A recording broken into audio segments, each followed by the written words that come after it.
The $2,000 phone shattered under his calloused hand like ice under a hammer. In the frozen silence of the executive conference room, every eye locked onto the janitor, the invisible man who'd just destroyed the CEO's property without flinching. But it wasn't the broken screen that stole the breath from Victoria Langford's lungs. It was what slid out from behind the shattered case, a worn military dog tag she'd seen in photographs her entire life. The one her father wore the day he died, saving strangers in a desert, half a world away. "That's impossible," she whispered. Marcus Hale met her stare with eyes that held storms she'd never weathered. "Your father asked me to give you a message, but you weren't ready to hear it.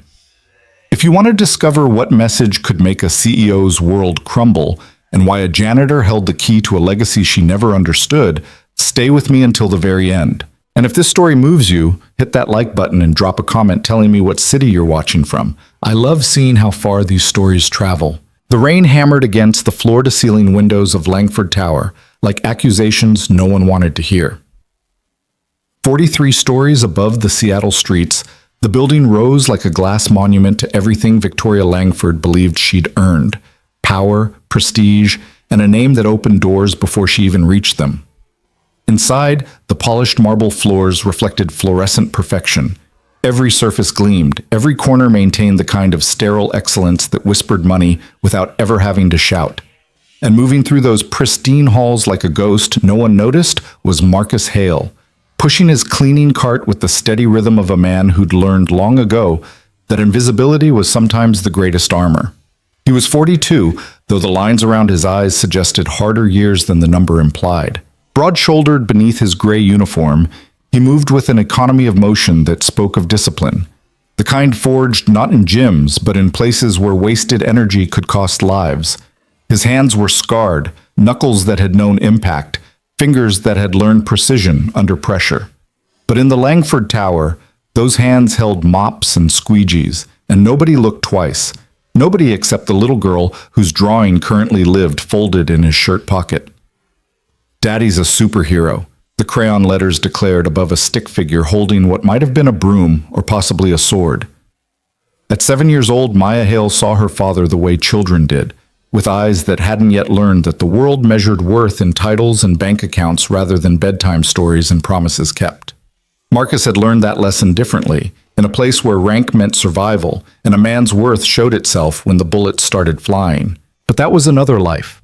Another version of himself that he'd folded away like his daughter's drawing, something precious and private, not meant for the fluorescent judgment of corporate towers.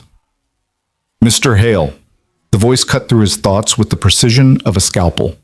Marcus turned to find Jennifer Park, the head of HR, approaching with the kind of careful smile people wore when they needed something, but didn't want to admit it. "Yes, ma'am?" "Ms. Langford needs the executive conference room prepared for 8 o'clock tomorrow morning. Full setup, chairs arranged theater style, presentation screen calibrated, and she specifically requested that the windows be absolutely spotless. It's an important memorial committee meeting." Jennifer's smile tightened. She's quite particular about these things. "Of course, I'll take care of it." "And Mr. Hale?" Jennifer lowered her voice slightly. "Please use the service elevator. Ms. Langford prefers that maintenance staff remain unobtrusive during business hours." Unobtrusive, the polite corporate word for invisible. "Understood." Jennifer nodded and clicked away on heels that cost more than Marcus made in a week, leaving him alone again with his cart and his thoughts. He didn't bristle at the dismissal. Anger was a luxury he couldn't afford, not with Maya depending on him, not with rent due, and her asthma medication costing what it did. Pride was expensive. Survival was practical.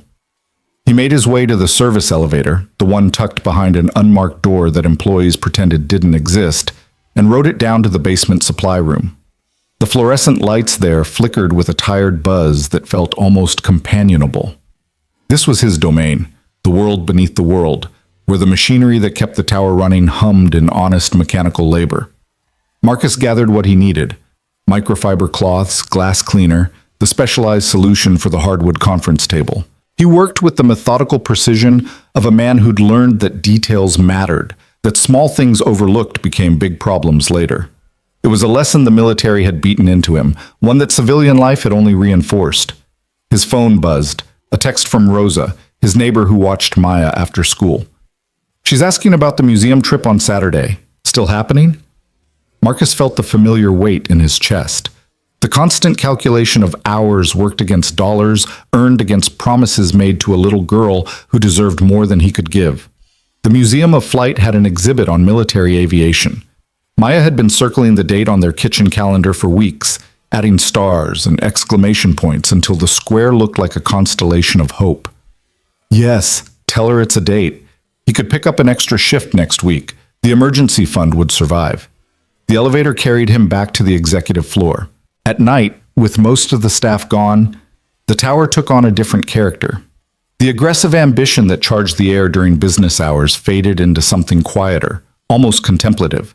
This was when Marcus preferred to work, when he could move through the spaces without the weight of being unseen, when he could think without the constant reminder of his daughter growing up in a cramped apartment while he cleaned the offices of people who'd never learn her name. The conference room sprawled before him, all glass and chrome and expensive leather. At its head, a portrait dominated the wall. Nathaniel Langford, Victoria's father, staring out with the kind of commanding presence that survived beyond life. Marcus had never met the man in these halls, never seen him in a suit. His memories of Nathaniel Langford came from a different place, painted in desert sand and blood, where expensive educations meant nothing, and a man's character showed itself in how he acted when death came calling. Marcus set down his supplies and approached the portrait. In the dim light, he could almost see past the CEO polish to the soldier underneath. The man who'd grabbed his collar and hauled him behind cover when the ambush erupted, who'd tied a tourniquet with steady hands while mortars shook the earth, who'd looked at a scared 23-year-old private and said, "You're going home, son. That's a promise."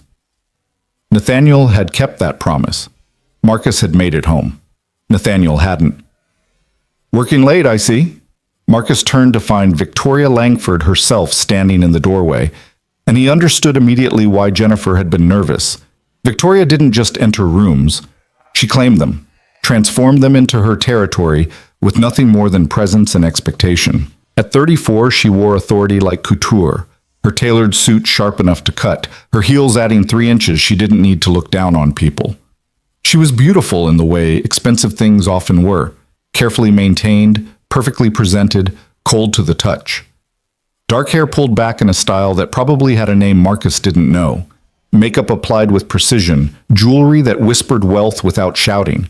But it was her eyes that defined her, gray like winter storms, assessing everything with the kind of calculation that turned people into assets and obstacles. "Ms. Langford," Marcus straightened, his hands automatically moving to a neutral position at his sides. Old habits. "I'm preparing for your morning meeting." "I can see that." She moved into the room, her gaze traveling over the space with the attention of a general inspecting troops.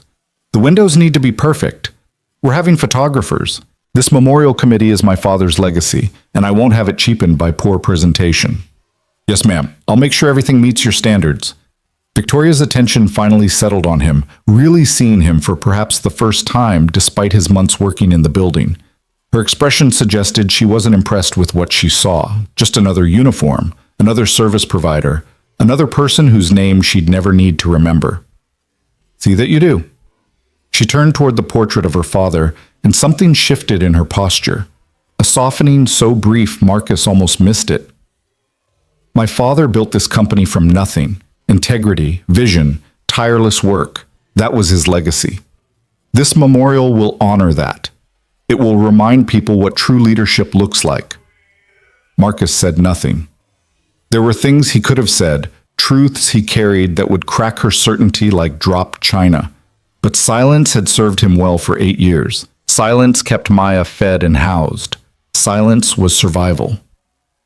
"Tell me something," Victoria continued, still studying the portrait. "Did you know my father? Before, I mean, when he was alive." The question landed like a grenade with the pin pulled.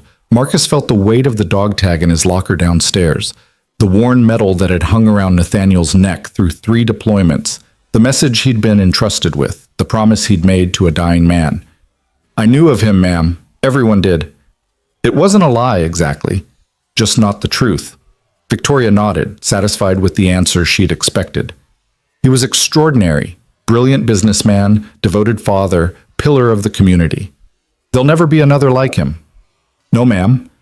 I don't suppose they will. She glanced at her watch, something Swiss and expensive that cost more than Marcus's car. I have an early morning. Lock up when you're finished, and remember, perfect windows. The photographers arrive at 7:30. I won't disappoint you.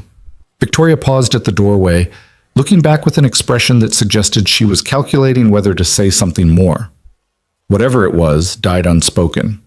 She left in a cloud of expensive perfume and unexamined certainty, her heels clicking a staccato rhythm that faded down the corridor. Marcus released a breath he hadn't realized he'd been holding. He returned to his work, spraying and wiping, removing every trace of the day's fingerprints and smudges. The city glittered beyond the glass, a million lights marking a million lives, each one carrying weight and history that people like Victoria would never bother to learn. His phone buzzed again. Maya this time, the text written in her careful 7-year-old spelling. Daddy, are you coming home soon? I miss you. Soon, baby girl, sleep tight. I love you to the moon and back. Marcus smiled at the phrase, their ritual, the promise they exchanged every night. To the moon and back. It had started when she was 4, when she'd asked how much he loved her, and he tried to find words big enough. She'd settled on the moon as the farthest thing she could imagine, and it had stuck. He worked through the night with steady focus, cleaning not just what would be seen, but what wouldn't, the corners, the baseboards, the places people like Victoria never looked. It was how his father had taught him to work, back when they'd lived in the projects on the south side, and his dad had worked 3 jobs to keep food on the table. Do it right, his father would say, even when nobody's watching. Especially then. That's when character shows. His father had died when Marcus was 17. Massive heart attack, dropped dead at 49 after a life spent breaking his back for wages that never quite stretched far enough. Marcus had joined the army 6 weeks later, looking for stability and purpose and a way to honor the man who taught him that dignity wasn't found in paychecks, but in how you carried yourself when the world told you that you didn't matter. The army had given him structure, brothers, and a sense of worth that had nothing to do with the poverty he'd escaped. It had also given him nightmares, scars that didn't show on x-rays, and a day in the desert that had ended with him holding Nathaniel Langford while the man bled out from shrapnel that should have torn through Marcus instead. Promise me, Nathaniel had gasped, his grip on Marcus's arm desperate despite the life draining from him. My daughter, when she's ready, tell her the truth about everything. Tell her what matters. The tag. Keep it safe. Give it to her when she'll understand. Marcus had promised, had taken the dog tag that Nathaniel pulled from his own neck with shaking fingers, had listened to the message meant only for Victoria, words that grew fainter as Nathaniel's breathing turned ragged and then silent. 8 years. That's how long Marcus had carried that promise. 8 years of watching from the margins, waiting for the right moment, trying to determine when a woman who'd never known struggle would be ready to hear truths that would break her carefully constructed world. Tonight wasn't that moment. Maybe tomorrow wouldn't be either. But the day was coming. Marcus could feel it approaching like distant thunder, the kind that warned of storms you couldn't outrun. Dawn broke over Seattle in shades of amber and rose, painting the tower in colors it never earned. Marcus finished his work at 6:30. Every window flawless, every chair precisely aligned, every detail perfect, because that's what he'd been asked to deliver. He returned his supplies to the basement, changed out of his uniform, and took the bus home to the cramped 2-bedroom apartment where Maya would be starting to wake, reaching for him before remembering that he worked nights now, that his schedule had shifted to take advantage of the differential pay that meant an extra $100 a week. Rosa met him at the door, her weathered face kind with understanding. She was 63, a widow who'd lost her husband to the same heart disease that had claimed Marcus's father. She watched Maya for minimum wage and home-cooked meals, and never asked questions about the shadows under Marcus's eyes, or the careful way he budgeted everything down to the dollar. She's still sleeping, Rosa whispered. I'll come back at 3 for pickup. You rest. Thank you, Rosa. I don't know what we'd do without you. Families take care of each other, even the families we choose. Marcus slipped into the apartment quietly. It wasn't much: secondhand furniture, walls that needed paint, plumbing that protested in the mornings. But it was clean, safe, and filled with evidence of Maya's presence. Her drawings covered the refrigerator like a gallery. Her books stacked on the coffee table in careful piles organized by favorite characters. Her laughter, even in memory, made the small space feel bigger than any tower. He looked in on her, found her tangled in blankets printed with cartoon characters, her dark curls wild against the pillow. She had her mother's eyes, her mother's smile, her mother's fierce heart. Lena had died when Maya was 3, cancer moving with the kind of ruthless speed that gave them no time to prepare, no space to say proper goodbyes. In the end, it had been just Marcus and Maya, learning to be a family of 2, figuring out how to carry grief without letting it crush the future. "I'm trying, baby girl," he whispered to his sleeping daughter. "I'm trying to give you better." He collapsed onto the couch, still wearing his shoes, too tired to make it to his own bed. Sleep took him quickly, dragging him down into dreams that mixed memory with nightmare. Desert heat and breaking glass, Nathaniel's voice, and Victoria's cold assessment, promises made and promises kept echoing in a space where past and present refused to stay separate. The memorial committee meeting started precisely at 8. Marcus wasn't there to see it, but he heard about it later from Jennifer, who seemed to need someone to vent to about the stress of managing Victoria's exacting standards. "She was magnificent," Jennifer said during their brief encounter in the basement supply room. "Commanding the room, laying out the vision. She wants something grand, a public monument, a scholarship fund, a documentary, something that will cement Nathaniel Langford's legacy in the city's consciousness." Marcus restocked his cart, saying nothing. "Between you and me," Jennifer continued, lowering her voice, "I think she's overcompensating. They weren't close, you know. Her father worked all the time, and after her mother passed, Victoria practically raised herself. Now she's trying to honor a man she barely knew. It's sad, really." "Maybe she's trying to know him now," Marcus offered quietly. "Better late than not at all." Jennifer tilted her head, surprised. "That's actually quite insightful. You're deeper than you seem, Mr. Hale." "Most people are, if anyone bothers to look." He left before the conversation could continue, uncomfortable with the attention. He had work to do, floors to clean on the lower levels, bathrooms to service. The afternoon stretched ahead with its familiar rhythm, invisible labor that kept the tower running while people like Victoria shaped the world in boardrooms 40 stories above. At 2 o'clock, his phone rang. The school. "Mr. Hale? This is Principal Morrison.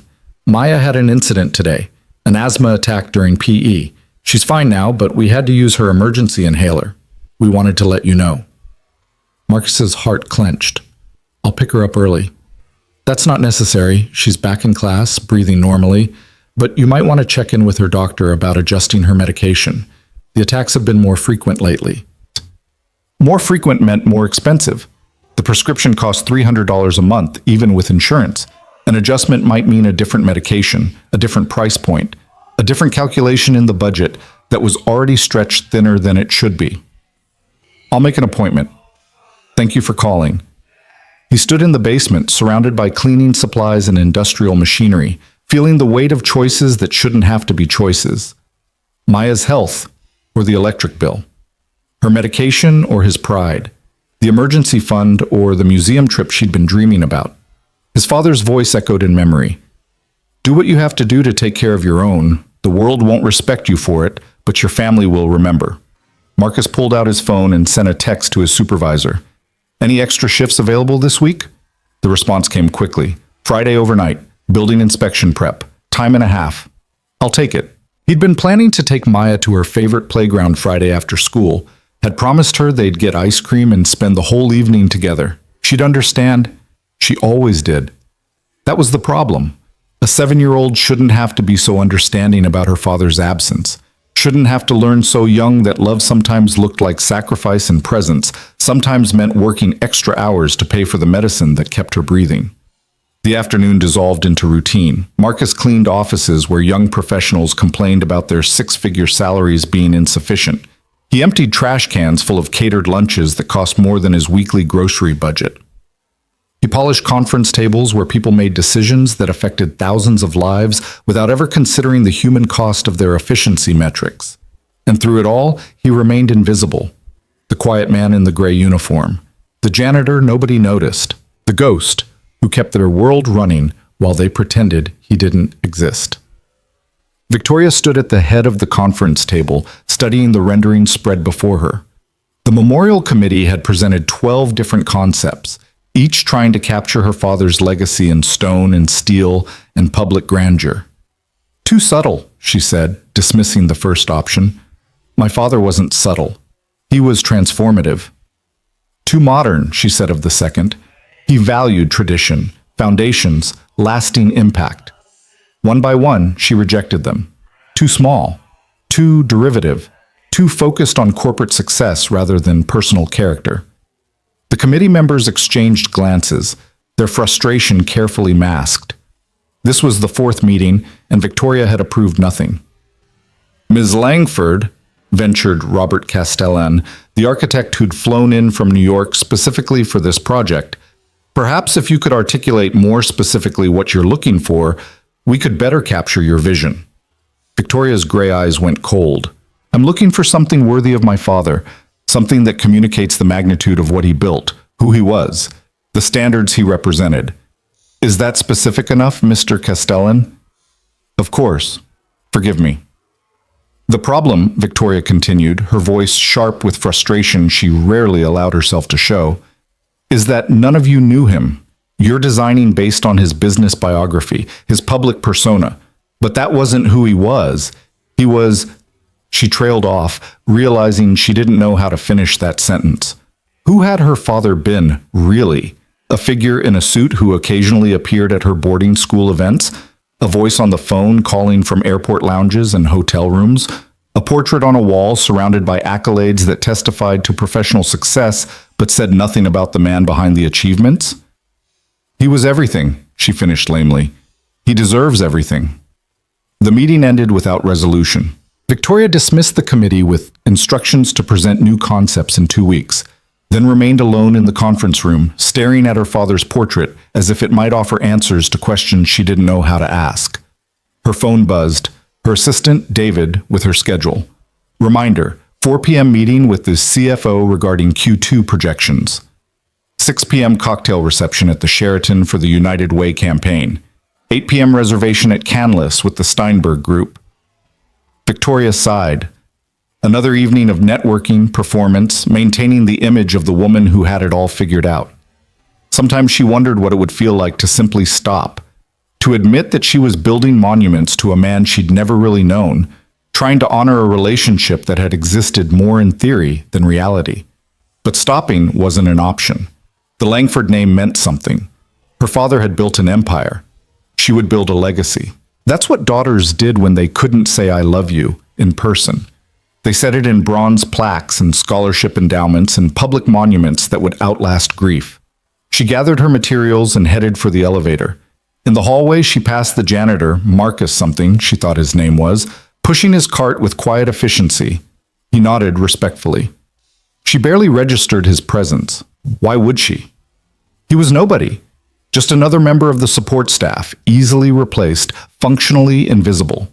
He cleaned the spaces where important people did important work. That was the natural order of things. If Marcus noticed her dismissal, he gave no sign. He simply continued his work, steady and methodical. A man who'd learned long ago that some truths weren't worth speaking until the audience was ready to hear them. Friday night came with the weight of exhausted necessity. Marcus kissed Maya goodbye at 6 o'clock, his heart heavy with her brave smile. It's okay, Daddy. We can go to the playground next week instead. Promise. To the moon and back? To the moon and back, baby girl. He worked through the night, preparing the building for a weekend inspection that would determine insurance rates and code compliance. The work was tedious, demanding attention to details that most people never considered.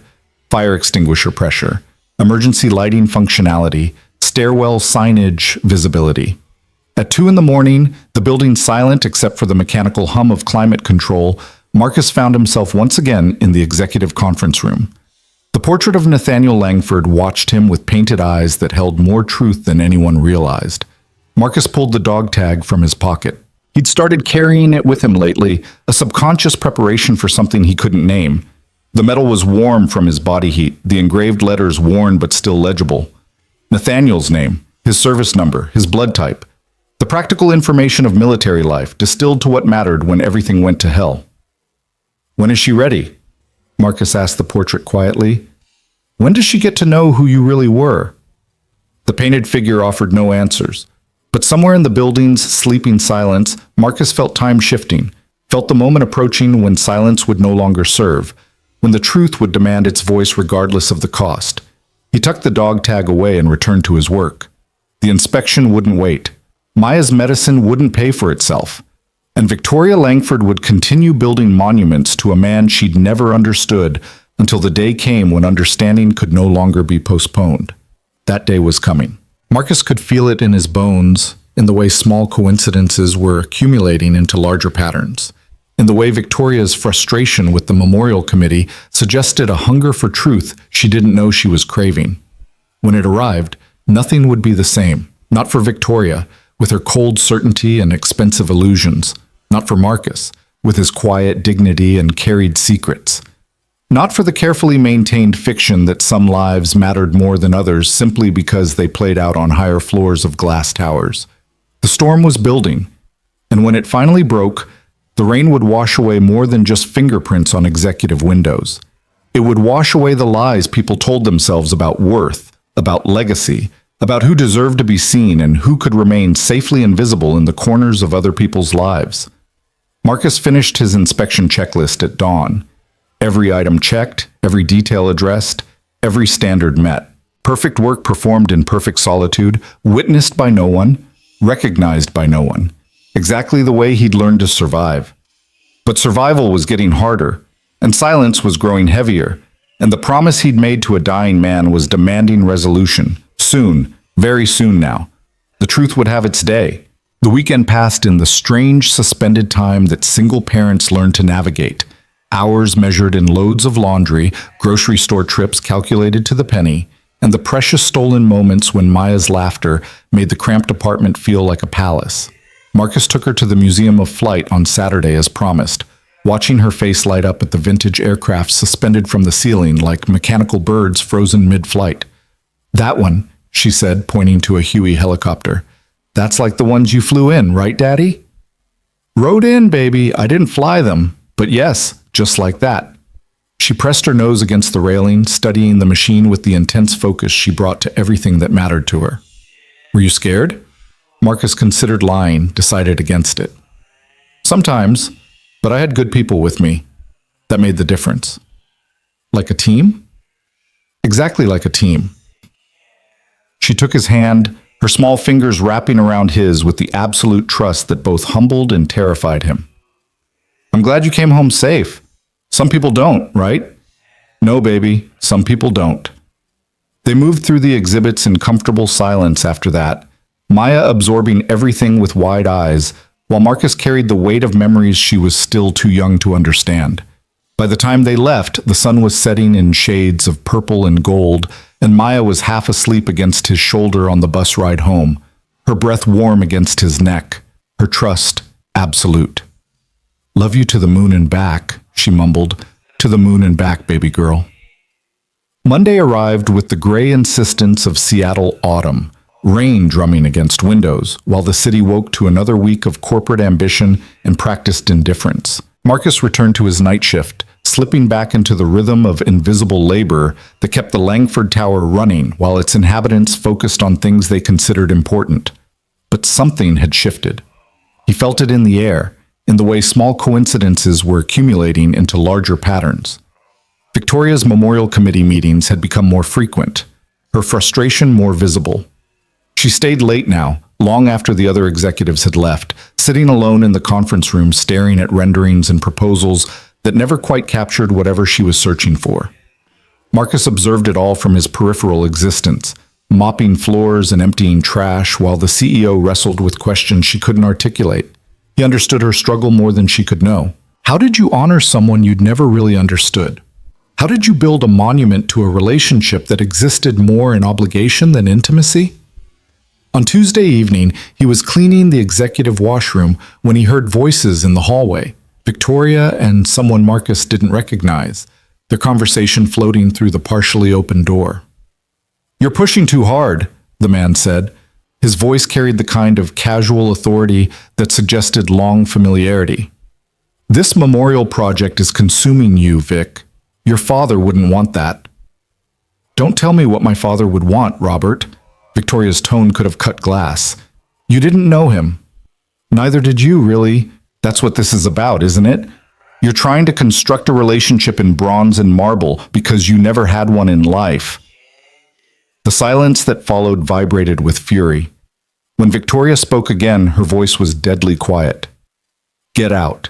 And don't come back to this building unless it's with designs that actually understand what I'm asking for." Victoria, out. Now. Footsteps retreated quickly, expensive shoes clicking in urgent rhythm. Marcus remained motionless in the washroom, barely breathing, hoping Victoria would leave before discovering she'd been overheard. But instead he heard something unexpected, a sound so raw and human that it didn't seem to belong to the Ice Queen CEO. She was crying, not the delicate tears of someone who knew how to cry prettily, but the gasping, ugly sobs of someone who'd been holding back too long and finally broken.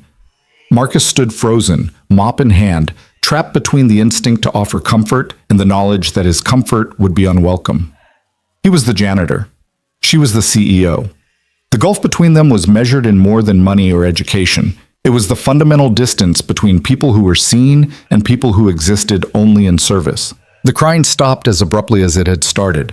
Marcus heard Victoria's sharp intake of breath, the deliberate steadying that suggested a woman pulling her armor back into place.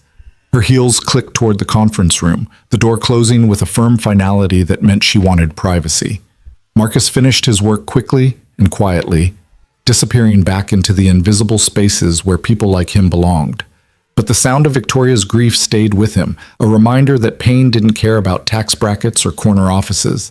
That loss was the great equalizer, even when people refused to admit it. The week progressed with mounting tension. Victoria's frustration leaked into every interaction, her usual cold professionalism fraying at the edges. Staff members whispered in break rooms about her increasingly impossible demands, her rejection of every proposal, her obsessive attention to a project that seemed to satisfy no criteria except ones she couldn't articulate. Jennifer caught Marcus in the supply room on Thursday morning, her expression troubled. "I'm worried about her," Jennifer admitted, glancing around to make sure they were alone. "She's not sleeping, barely eating, just working on this Memorial Day and night like it's the only thing keeping her alive.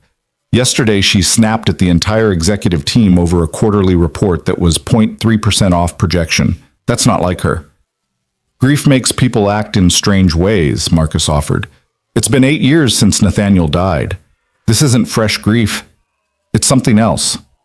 Something unresolved." Jennifer sighed.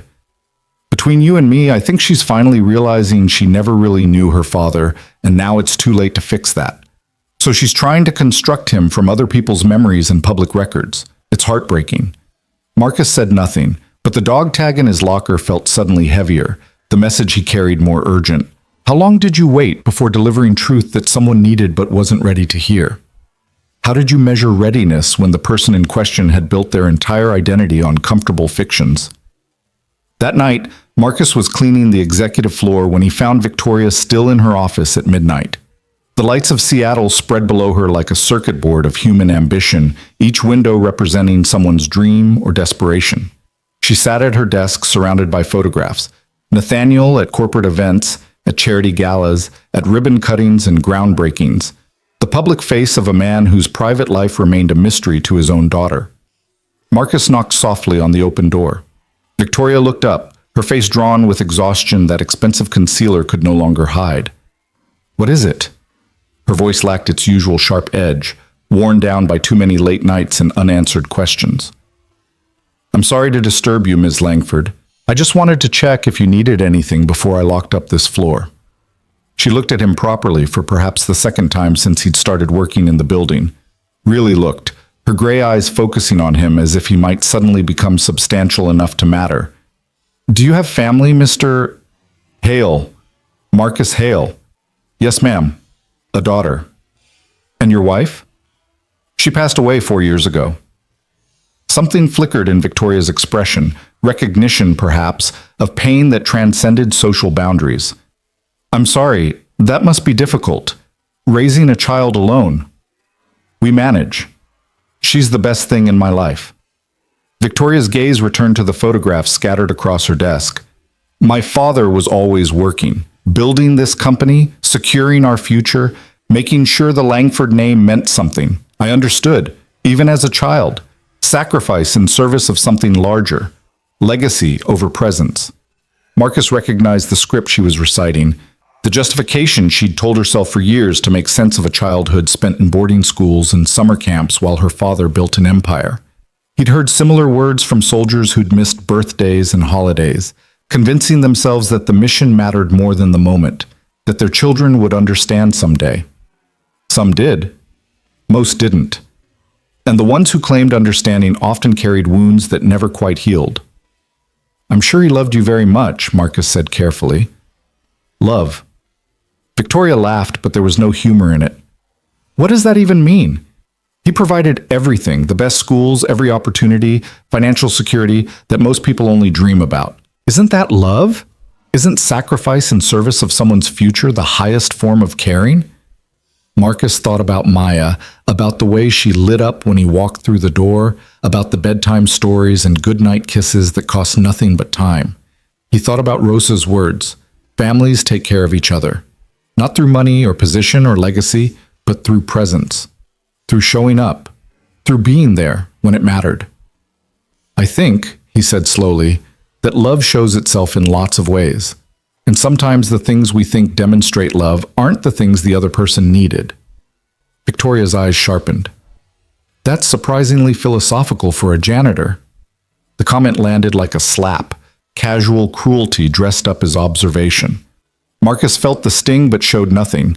He'd learned long ago how to absorb insults from people who'd never learned that education and wisdom weren't synonyms, that expensive degrees didn't grant licenses for condescension. I apologize, Ms. Langford. I overstepped. I'll finish my work and let you get back to yours. He turned to leave, but her voice stopped him. Wait. I'm sorry, that was uncalled for. She rubbed her eyes, smudging mascara she'd probably spent time perfecting that morning. I'm just tired. And frustrated. I'm trying to honor my father with this memorial, but I can't seem to articulate what I want because I don't know who he really was. Every story people tell me is about his business acumen or his professional integrity. Nobody talks about him as a person, as a father, as a man who existed outside of quarterly earnings and board meetings. Maybe, Marcus suggested carefully, you need to talk to people who knew him in different contexts, not just colleagues and business associates. Like who? His golf buddies? His country club friends? Victoria's laugh was bitter. They knew the same version of him everyone did. The public Nathaniel Langford. The performance. Marcus almost told her then, almost revealed that he'd known her father in his last moments, when all performance stripped away and only truth remained. Almost pulled out the dog tag and delivered the message that had been burning in his pocket for 8 years. But something held him back, an instinct honed through years of combat and civilian survival that told him the moment still wasn't right. The truth delivered too soon would be rejected, that Victoria needed to arrive at readiness rather than having it forced upon her. I'm sure you'll figure it out, he said instead. Good night, Ms. Langford. Good night, Marcus. The use of his first name surprised him. It was the first time she'd acknowledged him as something more than a function, a person rather than a position. Small progress, maybe? Or maybe just exhaustion lowering her usual walls.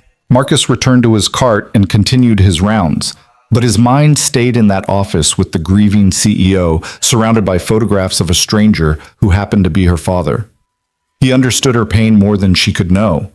He'd carried similar questions about his own father, wondering if working 3 jobs to keep a roof over their heads was love, or if it was just what survival looked like when you were born on the wrong side of prosperity.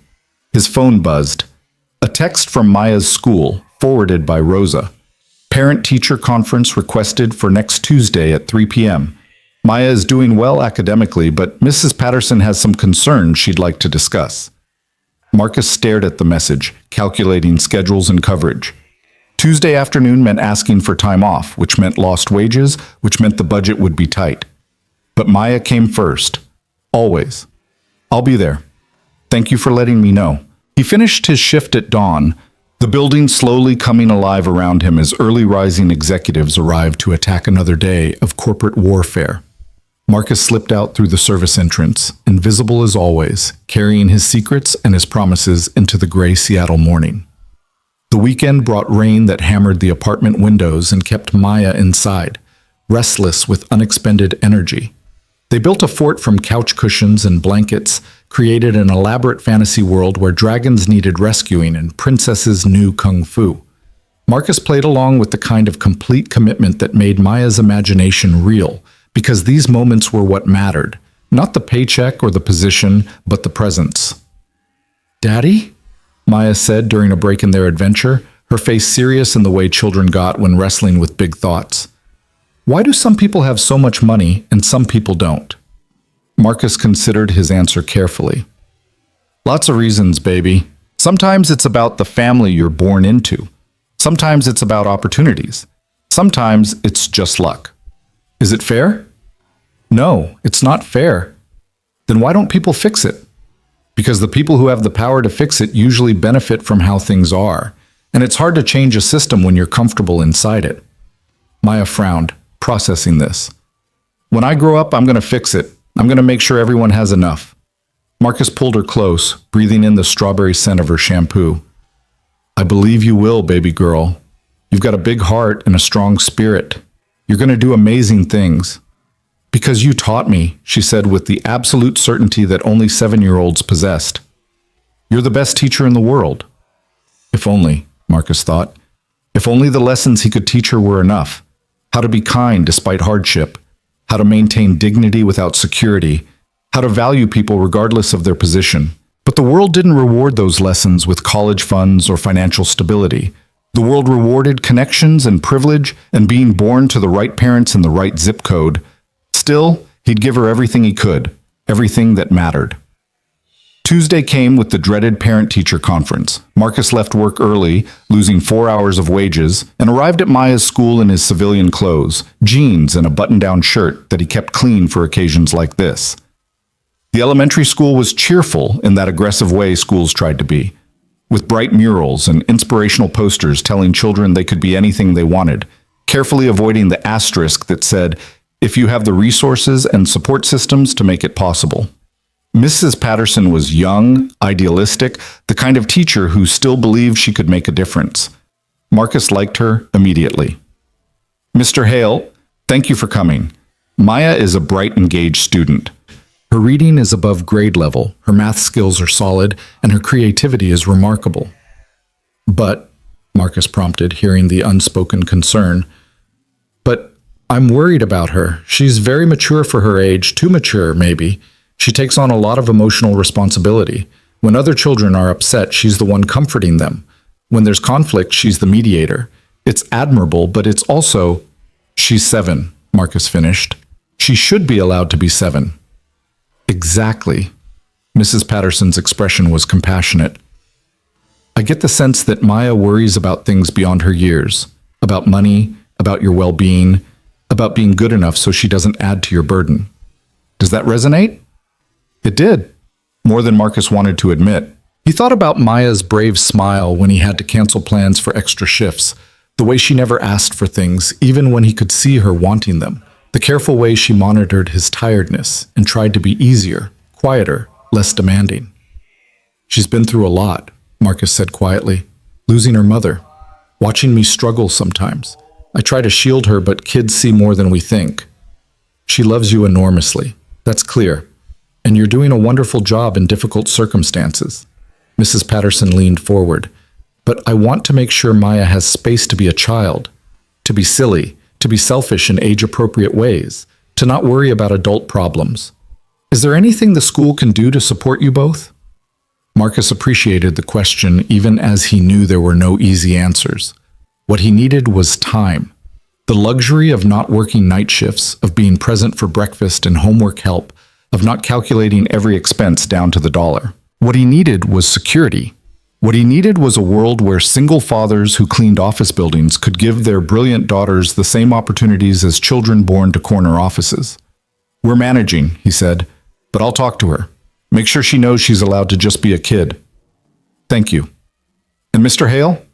For what it's worth, Maya talks about you constantly. You're her hero. Whatever you're doing, it's working where it matters most." Marcus left the conference with a knot in his chest, the familiar weight of wanting to give more than he could provide.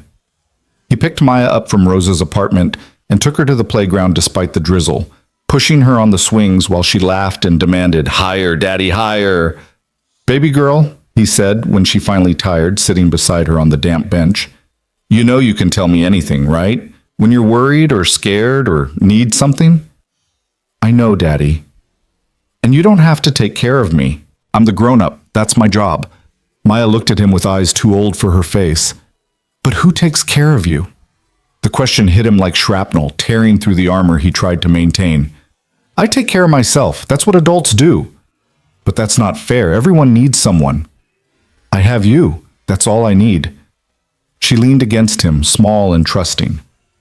"Mrs. Patterson said I'm going to do great things when I grow up. I told her I learned everything from you." "You're going to do better than great," Marcus promised. "You're going to change the world." "Can you come to my classroom next month? We're doing a thing where parents talk about their jobs. I want to tell everyone about you." Marcus's throat tightened. "Of course, baby. I'd be honored." Even though you're just a janitor? The casual cruelty of the word, just delivered without malice because she'd absorbed it from a world that assigned value based on job titles. Marcus chose his words carefully. "I'm not just anything. I'm a facilities maintenance technician who keeps important buildings running safely. I'm a father who loves you more than anything in the world. I'm a man who shows up and does his job with dignity. Those things matter, Maya. Don't ever let anyone tell you they don't." "Okay, Daddy?" She paused, then added, "I think you're the most important person in the whole world. And you're mine. To the moon and back." "To the moon and back!" They went home and made dinner together. Spaghetti from the box, sauce from the jar, garlic bread from the freezer. A meal that cost less than $5 but felt like a feast because they were together, because Maya's laughter filled the small apartment, because these moments were what life was actually about, even when the world insisted otherwise. That night, after Maya was asleep, Marcus sat on the couch with his laptop, searching job listings he'd looked at 100 times. Security positions that required certifications he couldn't afford. Management roles that wanted degrees he'd never finished. Entry-level positions in tech companies that paid more than he made but required skills he'd never had time to learn. The gap between where he was and where he needed to be felt impossibly wide. But he kept searching, kept hoping, kept believing that somehow he'd find the break they needed, because giving up wasn't an option when a 7-year-old believed you were a hero. His phone buzzed, a text from an unknown number. "Mr. Hale, this is Victoria Langford. Jennifer provided your contact information. I'm sorry to reach out after hours, but I have an unusual request. Would you be willing to meet with me tomorrow at 7 p.m.? I'd like to discuss something related to my father's memorial. I'll compensate you for your time, of course." Marcus stared at the message, feeling the weight of destiny shifting. This was it, the moment he'd been waiting for, approaching faster than he'd expected. Whatever Victoria wanted to discuss, it was creating an opening for the truth he'd been carrying. He typed his response carefully. "Of course, Ms. Langford. I'll be there." The reply came quickly. "Thank you. Conference room, 7th floor. And Marcus? Come as yourself, not in uniform. This isn't official business." Marcus set down his phone, his heart pounding. In his locker at work, the dog tag waited. The message waited. The truth that would change everything waited. Tomorrow night, the silence would end. Tomorrow night, Victoria Langford would learn who her father really was. And nothing, not the tower, not the carefully maintained distance between their worlds, not the comfortable fiction of invisibility, would ever be the same again. Marcus stood outside the Langford Tower at 6:45, watching the last of the day shift employees filter out into the Seattle evening. The sky hung low and gray, threatening rain that hadn't quite decided to fall. He'd left Maya with Rosa, telling her he had an important meeting, but not explaining why his hands were shaking or why he'd checked the dog tag in his pocket 17 times during the bus ride over. The weight of 8 years pressed against his chest. 8 years of watching from the margins, waiting for this moment without knowing exactly when it would arrive. Now it was here, and Marcus felt the peculiar terror that came with knowing you were about to detonate a bomb in someone's carefully constructed life. He rode the elevator to the 7th floor, his civilian clothes feeling strange after so many nights in the gray uniform that made him invisible. Jeans, a clean button-down shirt, the leather jacket he'd bought secondhand but took care of like it was armor. Dressed like this, he was just a man. Not a janitor, not a veteran, not a ghost haunting the corners of other people's success. Just Marcus Hale, carrying a truth that was about to change everything. The conference room door stood open. Victoria sat at the head of the table, but she'd transformed the space. The formal chairs had been pushed aside. She'd brought in comfortable seating from somewhere, a couch, 2 armchairs arranged in a conversational triangle. On the table sat coffee in a carafe, real mugs instead of disposable cups, and what looked like sandwiches from the expensive deli 2 blocks over. She stood when he entered, and Marcus saw immediately that she'd changed too. Not just her clothes, though the jeans and cashmere sweater were a far cry from her usual corporate armor, but something in her posture, her expression. The walls were still there, but they'd developed cracks. "Marcus, thank you for coming." She gestured to the seating. "Please, sit. I wasn't sure if you'd eaten, so I brought food. Help yourself." Marcus settled into one of the armchairs, hyper-aware of every movement, every choice. This wasn't his world. The casual intimacy of the setup felt like a trap, even though he knew it wasn't. Victoria was trying to create space for connection, but the distance between their lives couldn't be bridged with comfortable furniture and expensive sandwiches. "I appreciate you meeting with me outside your normal hours," Victoria continued, pouring coffee with hands that weren't quite steady. "And I want to compensate you for your time. What's your hourly rate?" "Ms. Langford, that's not necessary." "It absolutely is. Your time is valuable. What you charge is your business." Marcus named his hourly wage, watching her face carefully. She didn't flinch, but something flickered in her eyes. Recognition, maybe, of just how little he earned for the work he did. She pulled out her phone, tapped the screen several times.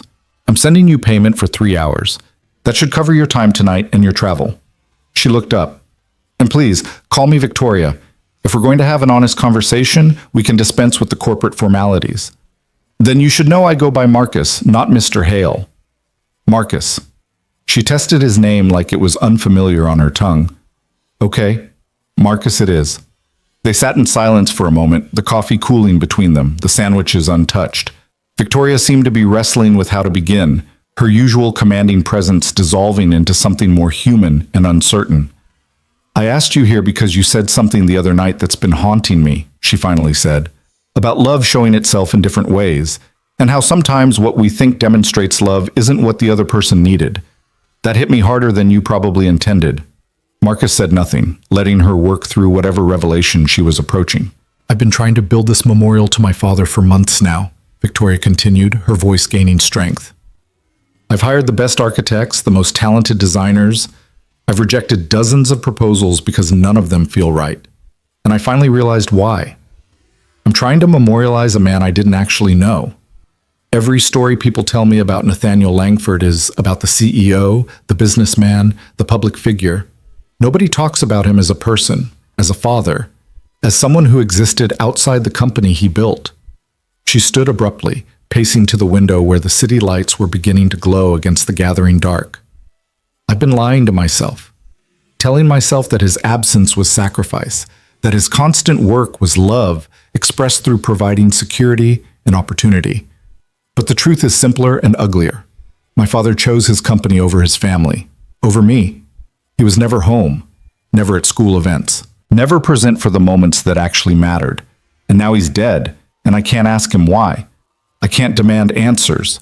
I can't tell him that I needed a father more than I needed a trust fund." The grief in her voice was raw enough to fill the room. Marcus felt it settle in his chest, familiar and heavy.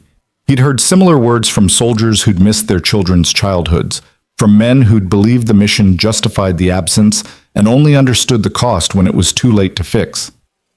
"So I asked you here," Victoria said, turning to face him, "because you're a single father. You work nights to support your daughter. You're making sacrifices too. And I want to understand something. How do you do it? How do you make your child feel loved when circumstances force you to be absent so much? How do you balance survival and presence? Because my father failed at that, and I'm trying to understand why." Marcus absorbed the question, feeling the weight of what she was really asking. She wasn't looking for parenting advice. She was looking for absolution, some explanation that would transform her father's neglect into noble sacrifice, that would let her rewrite their history into something she could memorialize without drowning in resentment. He couldn't give her that, but he could give her truth. "I don't always succeed," Marcus said quietly. "My daughter is 7 years old, and she's already too mature for her age. She worries about money. She tries to make herself smaller, easier, less demanding because she sees how hard I work and doesn't want to add to my burden. Her teacher pulled me in for a conference because Maya spends so much time taking care of other people that she forgets to just be a kid." Victoria's expression shifted, recognition dawning. "That sounds like you?" Marcus finished. "Probably. Children who grow up feeling like they need to earn love or justify their existence learn to make themselves useful. They become the mediator, the caretaker, the one who never asks for anything because asking feels like failing." "My mother died when I was 12, Victoria said softly. "After that, it was just me and my father. Except it wasn't, really. It was just me. He threw himself into work, and I learned that the way to get his attention was to be perfect. Perfect grades, perfect behavior, perfect daughter who never needed anything or caused problems. I thought I was helping him, thought I was showing love by not being a burden. And he thought he was showing love by building you a financial empire. Maybe.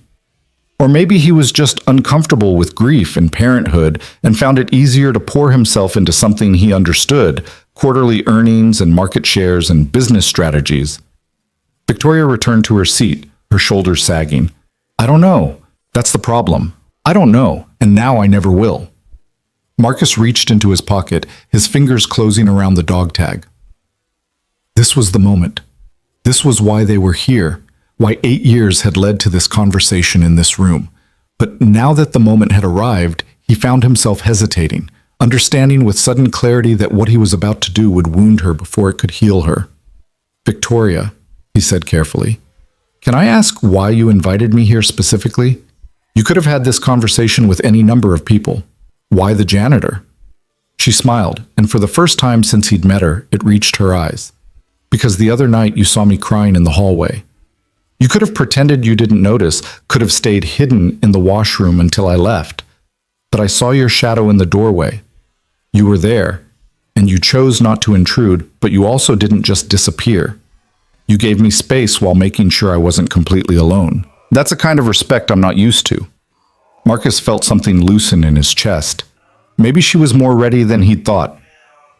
Maybe the walls had come down enough. "There's something I need to tell you," he said. "Something about your father. But before I do, I need you to understand that I'm not trying to hurt you. I'm trying to give you what he wanted you to have." Victoria's expression sharpened, wariness creeping back in. "What are you talking about?" Marcus pulled out the dog tag, let it dangle from his fingers in the fluorescent light. The metal caught the glow, spinning slowly, the engraved letters clear and undeniable. Victoria's face went white. "That's not possible," she whispered. "That was buried with him. I saw it in the casket. I watched them close the lid." "That was a replacement," Marcus said gently. "This is the original. Your father gave it to me 8 years ago in a desert outside Kandahar. He pulled it off his own neck about 3 minutes before he died." The room seemed to contract, all the air sucking out through some invisible drain. Victoria stood frozen, her eyes locked on the dog tag, her mouth working without sound. When she finally spoke, her voice was barely audible. "You knew him. In the war?" "Yes." "You were there when he died?" "Yes." "And you never said anything. You've been working in this building for months, cleaning my office, watching me struggle with this memorial, And you never once mentioned that you knew him, that you were with him at the end." Her voice was rising now, shock transforming into fury. "What kind of person does that? What kind of sick game have you been playing?" Marcus absorbed her anger without flinching. He'd expected this, had played out this moment in his head countless times. Anger was easier than grief. Rage was simpler than the complicated truth he was about to deliver. "I was waiting," he said calmly.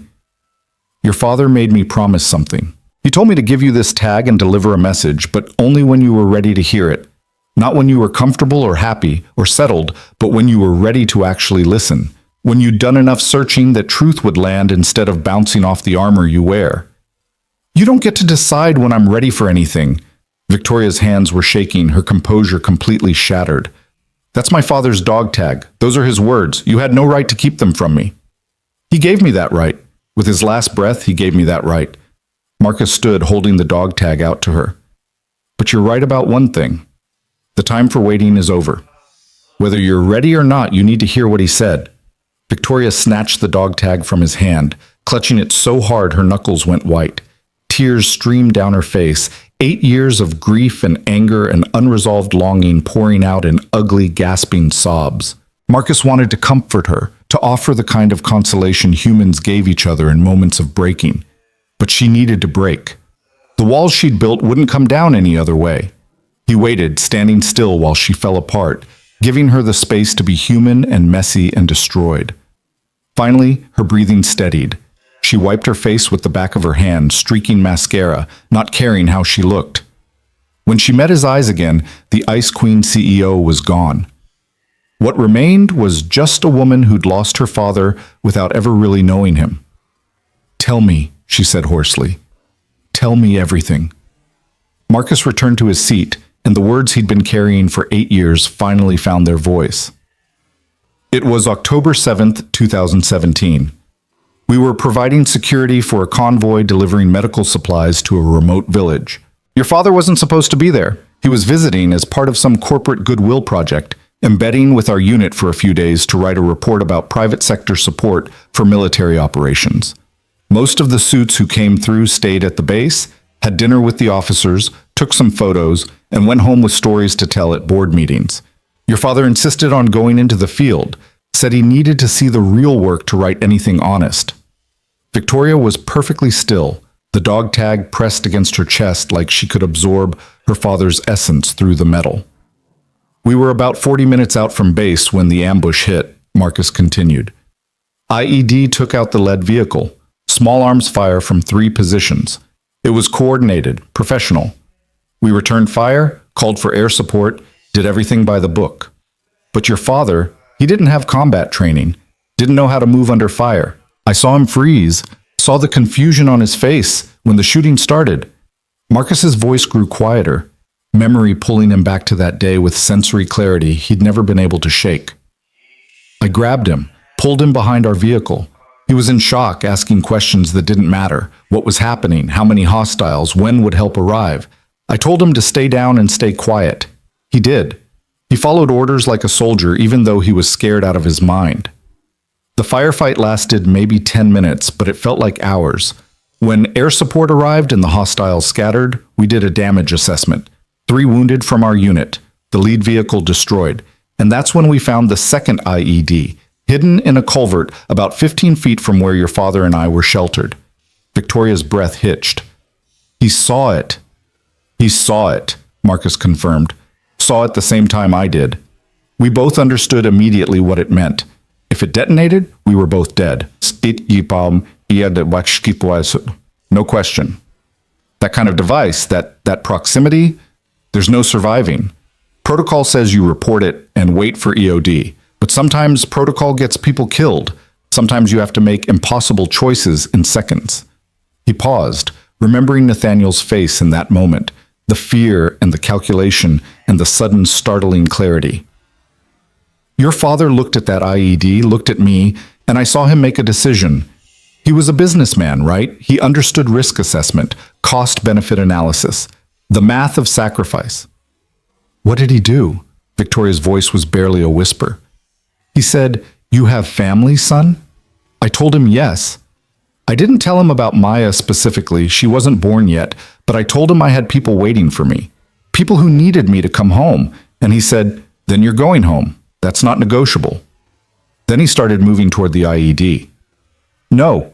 Victoria's denial was instinctive, rejecting the story even as she knew it was true. He was going to trigger it deliberately, Marcus said. Draw the blast away from the rest of us. Classic sacrifice play, except I couldn't let him do it. I was the soldier. I'd signed up for the possibility of dying in some desert. He was a civilian, a father, a man who'd built something that mattered. So I tackled him, knocked him down hard, probably bruised his ribs. We fought, actually fought, grappling in the dirt while our unit was screaming at us to get back. And in the middle of that fight, the IED detonated. Marcus fell silent, the memory of the blast still visceral. The sound that wasn't sound so much as pressure, the wave of force that picked them up and threw them, the ringing in his ears that lasted for days, the taste of blood and sand. Shrapnel from the explosion caught your father in the chest and abdomen, Marcus continued quietly. Missed me completely because he was on top of me when it went off. The tackle I'd meant to save him ended up putting him in the direct path of the blast. He saved my life by accident, by being in the wrong place at exactly the wrong time. Victoria was crying again, silent tears that tracked through the ruins of her makeup. How long did he have? Maybe 5 minutes? The medic tried, but the damage was too severe. Your father knew it. He was lucid right up until the end, aware of what was happening, making his peace with it. Marcus's throat tightened. He pulled off his dog tag, made me take it, made me promise to keep it safe, to give it to you when the time was right. And then he gave me a message. For you. What message? Victoria's hands were trembling so badly the dog tag rattled. What did he say? Marcus met her eyes, preparing to deliver words that would rewrite everything she thought she knew about her father. He said, "Tell Victoria I'm sorry. Sorry for every missed birthday, every school event I skipped, every time I chose the company over her. Tell her I was a coward. I didn't know how to be a father after her mother died, so I hid in work because that was easier than facing my grief and my inadequacy. Tell her the company doesn't matter, the money doesn't matter, the legacy doesn't matter. What matters is showing up for the people you love while you still can. Tell her I finally understood that in my last moments, and I'm sorry I learned it too late." The silence that followed was absolute. Victoria sat frozen, the dog tag clutched in both hands, her father's words settling over her like snow, cold and pure and undeniable. Everything she'd built her identity around, the noble sacrifice, the devoted father who'd worked himself to exhaustion for his daughter's future, was revealed as a comfortable lie. The truth was simpler and more painful. Her father had been human, flawed, and afraid. He'd failed her, and in the end, he'd known it. "That's not the legacy you've been trying to memorialize," Marcus said gently. "You've been trying to honor the public version of your father, the CEO, the businessman, the success story. But that's not who he was asking you to remember. He wanted you to learn from his mistakes, not celebrate his achievements." Victoria's voice, when it came, was broken and raw. "Why did you wait? Why didn't you tell me this years ago? I could have. Could have what?" Marcus asked. Grieved differently? Built a different memorial? The message wasn't time-sensitive, Victoria. It was readiness-sensitive. If I told you this when you were still convinced your father was a saint who'd sacrificed for your benefit, you would have rejected it, called me a liar, convinced yourself I was making it up for some incomprehensible reason. You needed to arrive at this moment yourself. You needed to recognize that something was wrong with the story you'd been telling yourself. You had no right. I had every right. Your father gave me that right when he put this in my hand and made me promise to deliver his message when you could actually hear it. Not when it was convenient, but when it was true. Marcus leaned forward. And you know what the hardest part of keeping that promise has been? Watching you dismiss me. Treat me like I'm invisible. Call me just a janitor, like my work doesn't matter, like I don't matter. Because that's exactly what your father did his whole life. Dismiss the people around him, the ones who weren't valuable enough or important enough to deserve his attention. You learned that from him, Victoria. That cruelty, that coldness, that's his real legacy, and you've been perpetuating it. The words landed like physical blows. Victoria flinched, recognizing the truth she'd been avoiding. She'd become her father, not the sanitized version she'd been trying to memorialize, but the real man. Distant, dismissive, valuing people for their utility rather than their humanity. "I don't know how to fix this," she whispered. "I don't know how to honor his memory when his memory is failure." "You don't honor his memory," Marcus said. "You honor his last wish. You learn from his mistakes. You become the person he wished he'd been instead of building monuments to the person he pretended to be." Victoria stood abruptly, pacing again, the dog tag still clutched in her hand. "The memorial committee, the project, everything I've been planning means nothing if it's built on a lie. Your father didn't want a statue or a scholarship fund named after him. He wanted you to understand what matters. Presence, connection, showing up for people while you still can. That's the legacy worth preserving." She stopped at the window, her reflection ghostly in the glass. The city sprawled below, indifferent to personal revelation, continuing its endless cycle of ambition and desperation. Somewhere down there, Maya was probably already asleep, dreaming dreams that didn't include missing fathers or financial calculations. The thought of his daughter steadied Marcus, reminded him why he'd finally broken his silence. "I need time," Victoria said without turning around. "I need time to process this, to figure out what it means. Take all the time you need. The message has been delivered. My promise is kept. Will you?" She turned to face him. "Will you tell me more? About him? About that day? I need to know everything. When you're ready to hear it, yes, all of it." Victoria nodded slowly, then looked down at the dog tag in her hand. "Thank you for keeping it safe, for waiting, for caring enough about a stranger's dying wish to carry it for 8 years. That's extraordinary. It's what any decent person would do." "No, it's what you would do. Most people wouldn't. Most people would have sold it on eBay or kept it as a war trophy or just thrown it away." She met his eyes. "You're not just a janitor, Marcus. Sorry I ever made you feel that way. I'm sorry for continuing my father's worst habits without even realizing it." Marcus stood, knowing the conversation had reached its natural end. Victoria needed space to break down completely, to grieve the father she'd never had and the relationship that had been lost before it could be built. That grief would be ugly and hard and necessary. He couldn't carry it for her. "For what it's worth," he said at the door, "your father died knowing he'd been wrong. That's more self-awareness than most people achieve. It doesn't undo the damage, but it means something. He saw the truth at the end. He wanted you to see it too." "Marcus?" Victoria's voice stopped him. "Your daughter, Maya. You're doing it right. Whatever you're worried about, whatever you think you're failing at, you're doing it right. She knows she matters to you. That's what my father could never figure out. How to make me feel like I mattered more than his company." Marcus nodded, not trusting himself to speak. He left her there in the conference room, surrounded by comfortable furniture and expensive sandwiches and the ruins of everything she'd believed about her father and herself. The night air hit him like a blessing when he stepped outside, cool and clean after the claustrophobic intensity of the conversation. His hands were shaking. His heart was racing. 8 years of carrying another man's dying words, and now the weight was gone, transferred to the person it was always meant for. He pulled out his phone and texted Rosa. "On my way home. Be there in 30 minutes. The response came immediately. "Take your time. Maya's sleeping like an angel." "You okay?" "I will be." The bus ride home felt longer than usual, the city passing outside the window in streaks of light and shadow. Marcus replayed the conversation, wondering if he'd done it right, if there was a better way to deliver truth that wounded before it healed.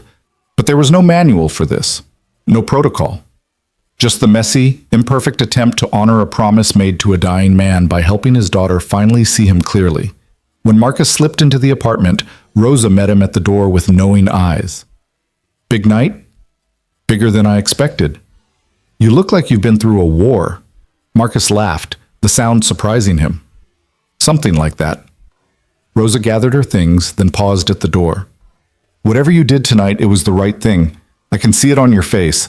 The weight you've been carrying, it's lighter now." "How did you know I was carrying weight?" "Baby, I've been alive 63 years.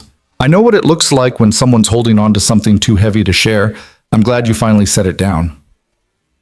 After she left, Marcus looked in on Maya. She was sprawled across her bed, blankets kicked off, one arm flung over her head in complete abandonment. The drawing of Daddy the superhero was tacked to the wall above her headboard, yellowing at the edges but still proudly displayed. He pressed a kiss to her forehead, breathing in the strawberry scent of her shampoo. "I'm trying, baby girl," he whispered. "I'm trying to be the kind of father who shows up, who's present, who makes you feel like you matter more than anything else in the world. Because you do. You absolutely do." Maya stirred slightly, mumbling something in her sleep. Marcus caught only 2 words, but they were enough. "Love you, Daddy." "To the moon and back, baby. Always to the moon and back." He retreated to the couch, exhaustion hitting him like a physical force. Tomorrow would bring consequences he couldn't predict. Victoria might embrace the truth or reject it. The memorial might be transformed or canceled entirely. She might fire him or promote him or simply pretend the conversation had never happened. But tonight, for the first time in 8 years, Marcus could sleep without the weight of undelivered words pressing against his chest. The promise was kept. The message was delivered. Whatever happened next was Victoria's journey, not his. He closed his eyes and let sleep take him. The sounds of the city, his lullaby, the knowledge of promises kept his peace. Marcus didn't hear from Victoria for 3 days. 3 days of returning to his night shifts, pushing his cart through the familiar corridors, cleaning spaces that suddenly felt charged with history and revelation.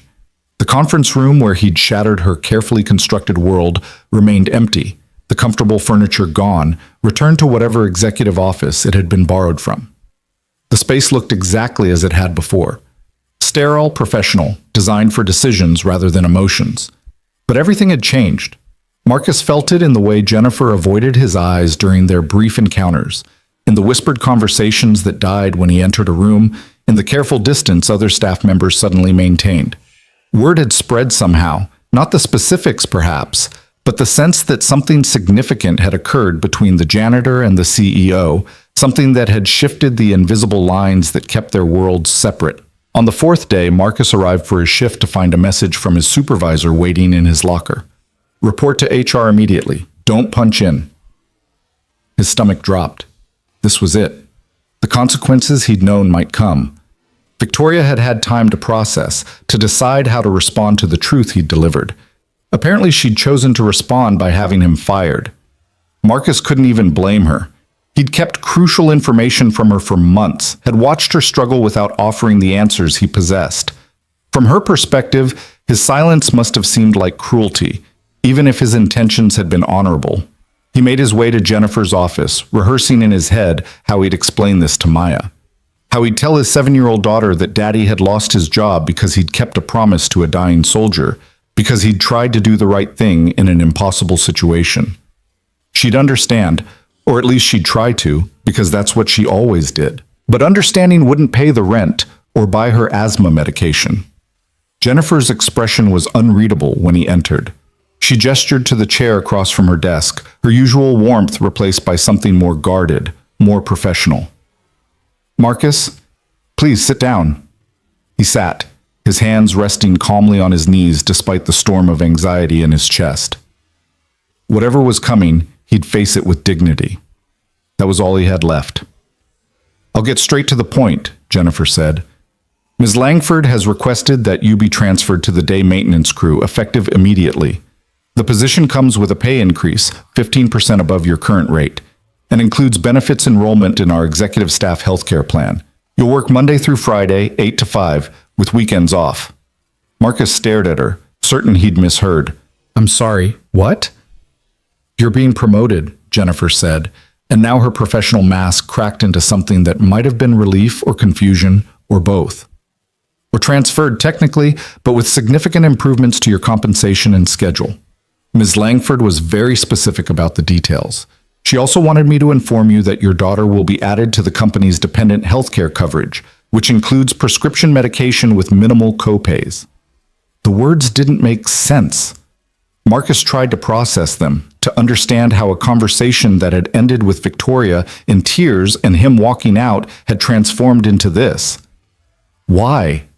Jennifer leaned back in her chair, studying him with open curiosity. I was hoping you could tell me.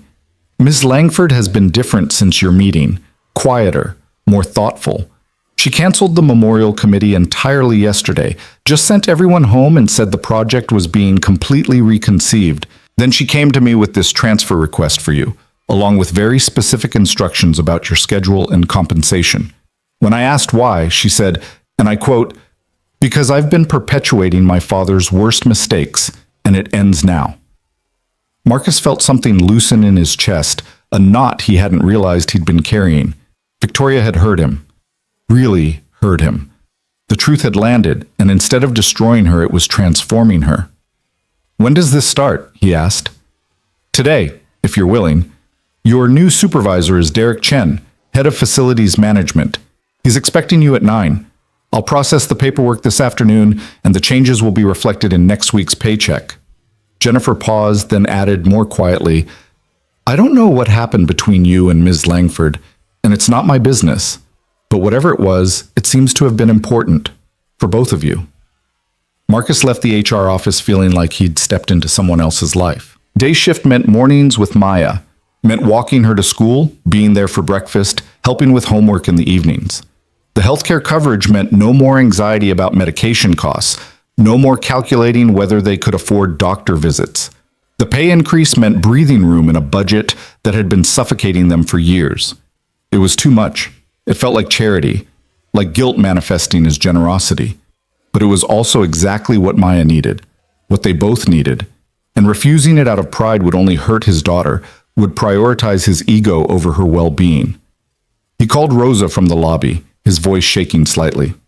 "I need to ask you a favor. Can you bring Maya here? To the tower? There's something I want to show her." Rosa heard something in his voice, didn't ask questions. "We'll be there in 20 minutes. Marcus waited in the lobby, watching the morning flow of employees arriving for work. They moved with the purposeful energy of people who belonged, who had positions and titles and the certainty of paychecks that made planning possible. Soon he'd be one of them, not an executive, not someone important, but visible, present. Part of the day shift world where people actually saw each other. Maya burst through the revolving door like a small tornado, Rosa following at a more measured pace. His daughter's face lit up when she saw him, confusion and delight mixing in her expression. "Daddy, what are you doing here? It's morning." Marcus swept her up, breathing in her strawberry shampoo, feeling the solid reality of her in his arms. "I wanted to tell you something, baby girl. Something important." "What?" Her eyes went wide with the kind of anticipation that could mean either wonderful news or terrible news, and children never knew which until the words came out. "I got a new job. Same building, same company, but different hours. I'm going to be working during the day now, which means I'll be home at night. Every night. We can have dinner together. I can help with your homework. I can put you to bed and be there when you wake up." Maya's face went through several expressions in rapid succession: surprise, joy, disbelief, and then a crumpling sadness that broke Marcus's heart. "But what about your important night work?" she asked, her voice small. "The work that pays for my medicine?" And there it was, the weight she'd been carrying, the understanding that her needs cost money and her father sacrificed sleep and presence to provide them. 7 years old and already learning that love sometimes looked like absence, that caring meant working hours that kept you apart from the people who mattered most. "The new job pays more," Marcus said gently, "and it comes with better health insurance. Your medicine will cost less. Everything will cost less. We're going to be okay, Maya. Better than okay." "Promise?" Her voice was so hopeful it hurt. "Promise. To the moon and back." "To the moon and back!" She threw her arms around his neck, squeezing hard enough to restrict breathing. Over her shoulder, Marcus saw Rosa smiling, her weathered face soft with vicarious joy. "This is good news," Rosa said. "Really good news. Your daddy's worked hard for this." "I know," Maya said, pulling back to look at Marcus seriously. "He's the hardest worker in the whole world. That's why he deserves good things." "Speaking of which," Marcus said, setting her down, "I need to go meet my new supervisor, but I wanted you to see where I'll be working. Wanted you to know that this is real." He walked them to the elevator. Maya's hand secure in his, chattering about all the things they could do now that he'd be home in the evenings. They could have proper dinners. They could go to the park before dark. He could come to her school events. The list went on, each item a reminder of everything they'd been missing, everything he was about to get back. At the elevator, Rosa took Maya's other hand. We'll let you get to work. Come on, mija, let's get you to school. Bye, Daddy. Have a good first day. Marcus watched them leave, his daughter skipping between steps, her joy infectious enough to make even the corporate lobby feel warmer. Then he turned and headed to the facilities management office, ready to meet Derek Chen and begin the next chapter of a life that had suddenly, impossibly, gotten better. Derek turned out to be a compact man in his 50s with laugh lines around his eyes and a handshake that suggested he'd worked his way up from exactly where Marcus was starting. He showed Marcus around the facilities office, introduced him to the day crew, 8 other people who maintained the building's operations, most of them older than Marcus, all of them welcoming in the way people were when they recognized their own. Victoria was specific about wanting you on this shift, Derek said as they toured the mechanical room where the building's major systems lived. She didn't explain why, and I didn't ask, but I want you to know this isn't a pity job. I need good people, and your supervisor from the night crew says you're meticulous. That matters in this work. The difference between a flooded basement and a properly maintained building is attention to detail. I understand, Marcus said. I'm here to work, not coast. Good. Because we've got a major HVAC overhaul starting next week, and I'm going to need everyone at full capacity. Derek paused at a bank of monitors showing various building systems. This job isn't glamorous. Most people in this building will never know your name or recognize your face, but when you do your job right, everything works. People are comfortable, safe. That's worth something, even if nobody notices. Marcus thought about Nathaniel's last words, about showing up and being present for the things that mattered. It's worth everything, he said. The invisible work that keeps the world running, that's the foundation everything else stands on. Derek smiled. You'll fit in fine here. The morning passed in training, learning the building systems, the maintenance schedules, the protocols for different types of emergencies. It was similar to his night work, but somehow different in execution. Everything happening in daylight with other people around, conversations flowing naturally instead of the isolated silence he'd grown accustomed to. At noon, Derek sent everyone to lunch. The day crew ate in a small break room tucked behind the mechanical spaces, a place that felt more like a family kitchen than a corporate facility. People shared food, told stories, laughed at jokes that had probably been recycled through dozens of lunch breaks. Marcus sat quietly, observing, slowly understanding that he'd been invited into something he hadn't realized he was missing: community. You married Marcus? Asked Teresa, a woman who'd been with the company for 15 years and ran the day crew's informal social calendar. Widowed, 4 years now. Kids? A daughter, 7 years old. Day shift is going to change your life, Teresa said with the certainty of someone who'd seen it before. I transferred from nights about 10 years ago. My son was in high school then, getting into trouble because I was never around to keep him on track. 3 months on day shift, and everything shifted. I could be present, could actually parent instead of just survive.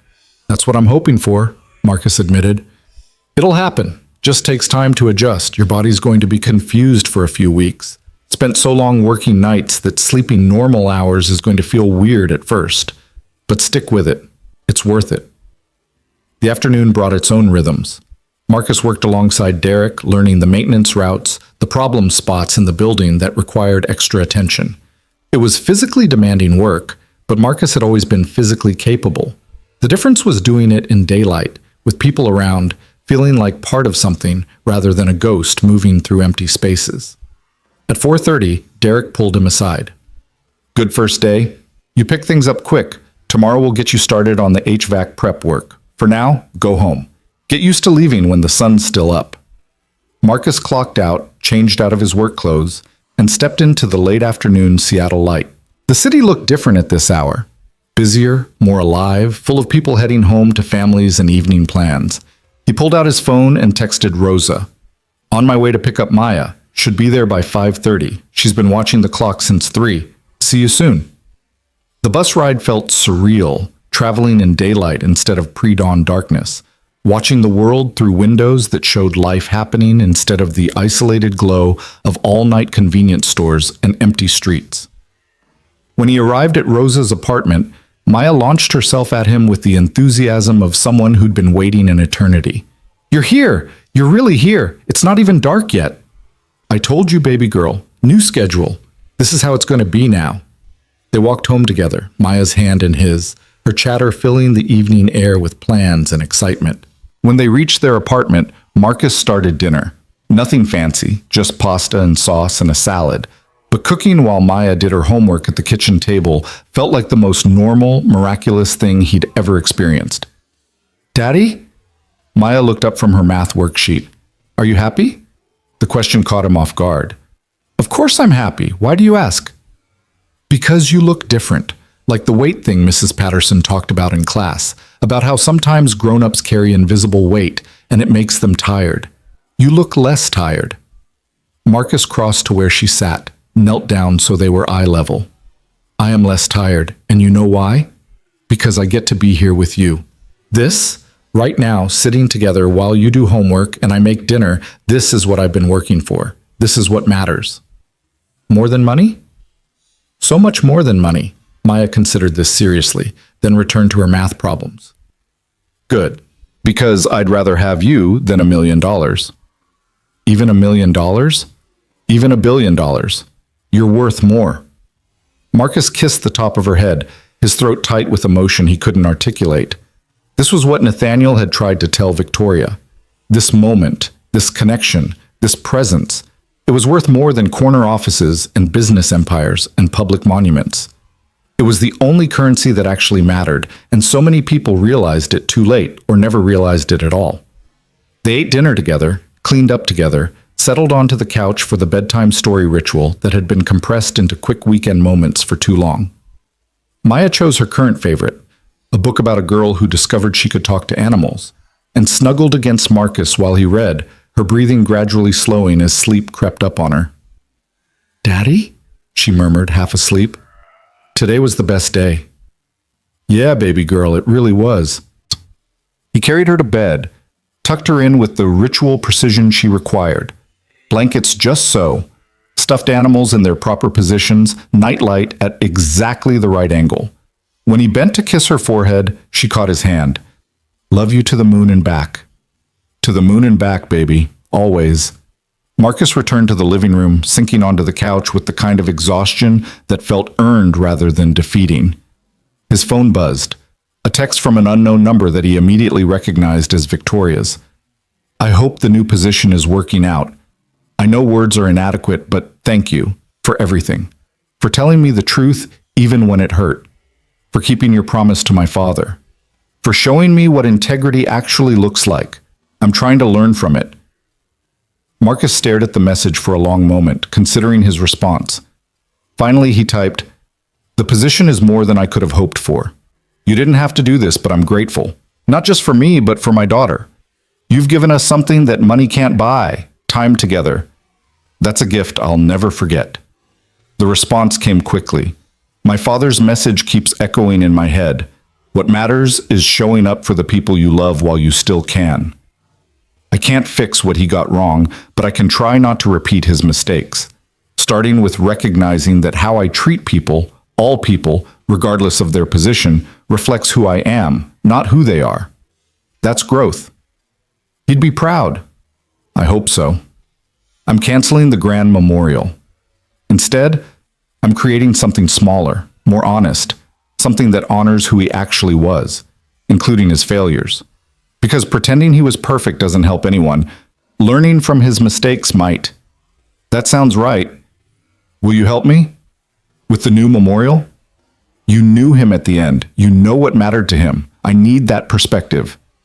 Marcus considered the request. It would mean more time with Victoria, more interactions across the social divide that separated their lives.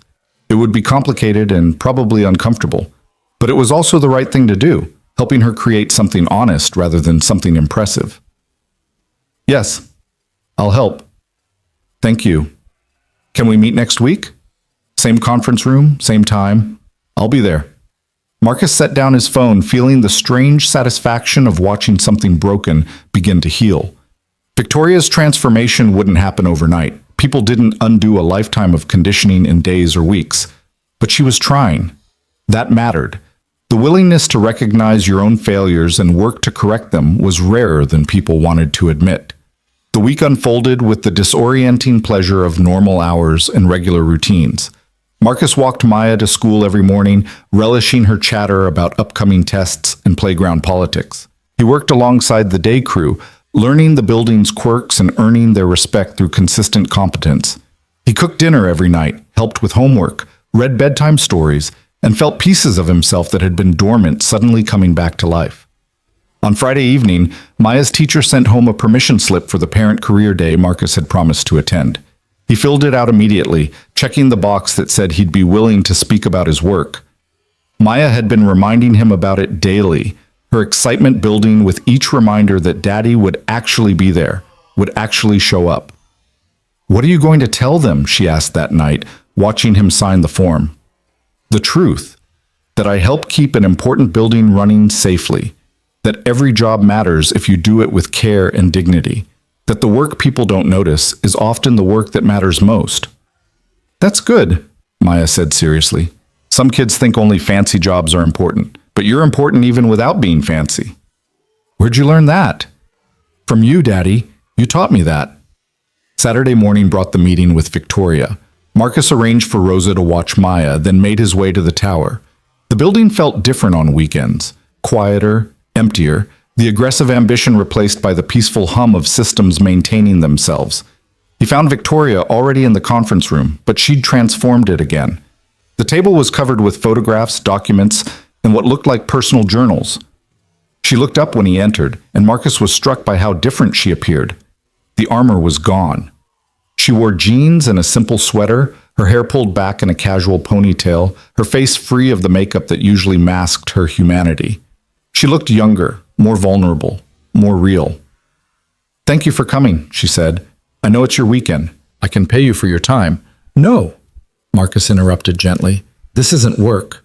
This is something different, something that doesn't fit into hourly rates." Victoria nodded, accepting this. She gestured to the materials spread across the table. "I've been going through my father's personal effects, things I couldn't look at after he died. Letters, journals, photographs from before he became consumed by the company, and I'm finding a person I never knew. Someone who was funny, thoughtful, uncertain. Someone who struggled." She picked up a photograph, passed it to Marcus. It showed a younger Nathaniel holding a baby Victoria, his expression equal parts terrified and amazed. "This was taken the day I was born. Look at his face. He's completely overwhelmed. My mother wrote on the back, 'Nathan convinced he's going to break her.' I keep telling him babies are more durable than he thinks." Marcus studied this photo, seeing in Nathaniel's expression something he recognized from his own early days with Maya. Being a parent is terrifying, especially at first. You're responsible for this tiny human, and you have no idea if you're doing it right. "He never figured it out," Victoria said quietly. "Or maybe he figured it out, but it was easier to avoid than to face. After my mother died, he could have stepped up, could have been present. Instead, he buried himself in work and told himself it was for my benefit. And I believed him because I wanted to believe him, because the alternative, that he just didn't want to deal with parenting alone, was too painful." She pulled out a journal, opened to a page marked with a post-it note. "This entry is from 3 months after my mother's funeral. Victoria asked me today if I loved her. I said, of course, but the truth is, I don't know how to love her the way she needs." Sarah made it look easy. The emotional connection, the intuitive understanding of what our daughter needed. "I'm good at business, at strategy and execution, but a grieving 12-year-old, I'm completely lost. So I do what I know. I work, I provide. I tell myself it's enough, but her eyes tell me otherwise." Victoria's voice broke on the last sentence. Marcus gave her space, understanding that she needed to voice this, needed to externalize the pain that was reshaping her understanding of her entire childhood. "He knew," she continued. "He knew he was failing me, and he did it anyway because facing his inadequacy was harder than hiding in quarterly earnings reports. And now I look at my own life, at how I've treated people, And I see the same pattern. When things get emotional or difficult, I default to professional distance. I make it about business because business is something I understand. I've been doing exactly what he did, choosing the easier path instead of the more honest one. But you're recognizing it, Marcus said. That's the difference. Your father didn't have that realization until his final moments. You're getting it now, while you still have time to change. That's not failure. That's growth. Victoria met his eyes. How do I honor that? How do I create a memorial that acknowledges both who he was and who he failed to be? Marcus thought about it, about the monuments scattered across the city celebrating leaders and visionaries, rarely mentioning their human failures. Tell the truth. Not the sanitized version, but the complicated one. Create something that says, here was a man who built an empire but lost his daughter in the process. Here was a man who understood his failures too late, but still understood them. Learn from his mistakes so you don't have to make them yourself. That's a memorial worth building. The board will hate it, Victoria said. They want something that celebrates the Langford legacy, that makes the company look good. Admitting that our founder was a flawed human who prioritized work over family isn't great PR. Then it's a good thing you're the CEO and they work for you, not the other way around. Victoria laughed, surprised by her own amusement. That's remarkably bold for someone who's been working here for less than a week in his new position. I've learned that speaking truth is worth the risk, even when it's uncomfortable, especially then. They worked through the afternoon, sorting through Nathaniel's papers, pulling out the honest moments, the vulnerable admissions, the evidence of a man who was more complicated than his public persona suggested. Victoria talked about her childhood, about the loneliness of boarding schools and empty houses, about teaching herself not to need things because needing was too painful when no one was there to meet those needs. I became who I am as a defense mechanism, she said at one point. The Ice Queen CEO who doesn't need anyone. It's armor. And it's been effective, but it's also been lonely. I have acquaintances, not friends, colleagues, not confidants. I've spent so much energy protecting myself that I forgot to actually live. It's not too late, Marcus said. You're 34. You have decades to build something different, to connect with people, to let them see you. Like I'm letting you see me right now? Exactly like that. Victoria looked down at the dog tag she now wore around her neck, hidden beneath her sweater. When you gave me this, when you told me what my father said, I was furious with you. I felt betrayed. But then I realized you'd given me a gift, the truth. Even when it hurt, even when it would have been easier to let me keep believing the comfortable lies. That's real respect. Not the performative kind I'm used to, but actual respect. Caring enough about someone to tell them hard truths. Your father did the same for me, Marcus said. In his last moments, he could have stayed silent, could have died with his illusions intact. Instead, he told the truth. He admitted his failures. He asked me to pass that honesty along to you. That took courage. I wish I could tell him I understand now, that I forgive him, that I'm trying to be better. Maybe that's what the memorial should be. Not a monument to who he was, but a promise about who you're choosing to become. Honor him by learning from his mistakes, by being present, by valuing people for their humanity rather than their utility.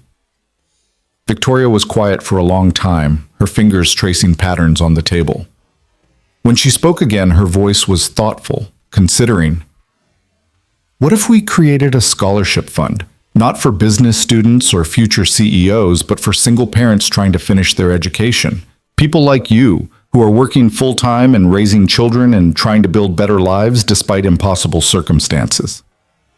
We could call it the Nathaniel Langford Second Chances Fund, because that's what he'd want, for other people to get the chances he missed, the chance to be present, to show up, to not have to choose between providing for their families and actually being there for them. Marcus felt something shift in his chest. That would matter. That would actually change lives. Would you help me design it? You know what single parents need. What would make a real difference? Yes, I'll help. They talked details, logistics, possibilities. The conversation stretched into evening, natural and engaged, the distance between their worlds shrinking with each honest exchange. At some point, Victoria ordered dinner delivered. Not expensive sandwiches, but pizza from a place down the street, casual and unpretentious. They ate directly from the box, papers spread around them, building something meaningful from the ruins of complicated grief. "Can I ask you something personal?" Victoria said between bites. "About your wife. How do you talk about her with your daughter? How do you keep her memory alive without making Maya sad?" "Honestly," Marcus said, "we talk about her honestly, the good parts and the hard parts. I tell Maya stories about her mother, how she laughed, what she loved, the quirky things she did. And when Maya asks why she died, I don't sugarcoat it. I tell her that sometimes people get sick and medicine can't fix them, that it's not fair but it's real, and then I hold her while she cries, and we remember together." "Does it get easier?" "No, it gets different. The grief becomes part of your landscape instead of the whole terrain. You learn to carry it. And Maya helps. She looks so much like Lena that sometimes I see my wife and my daughter smile, and it hurts and heals at the same time." Victoria nodded slowly.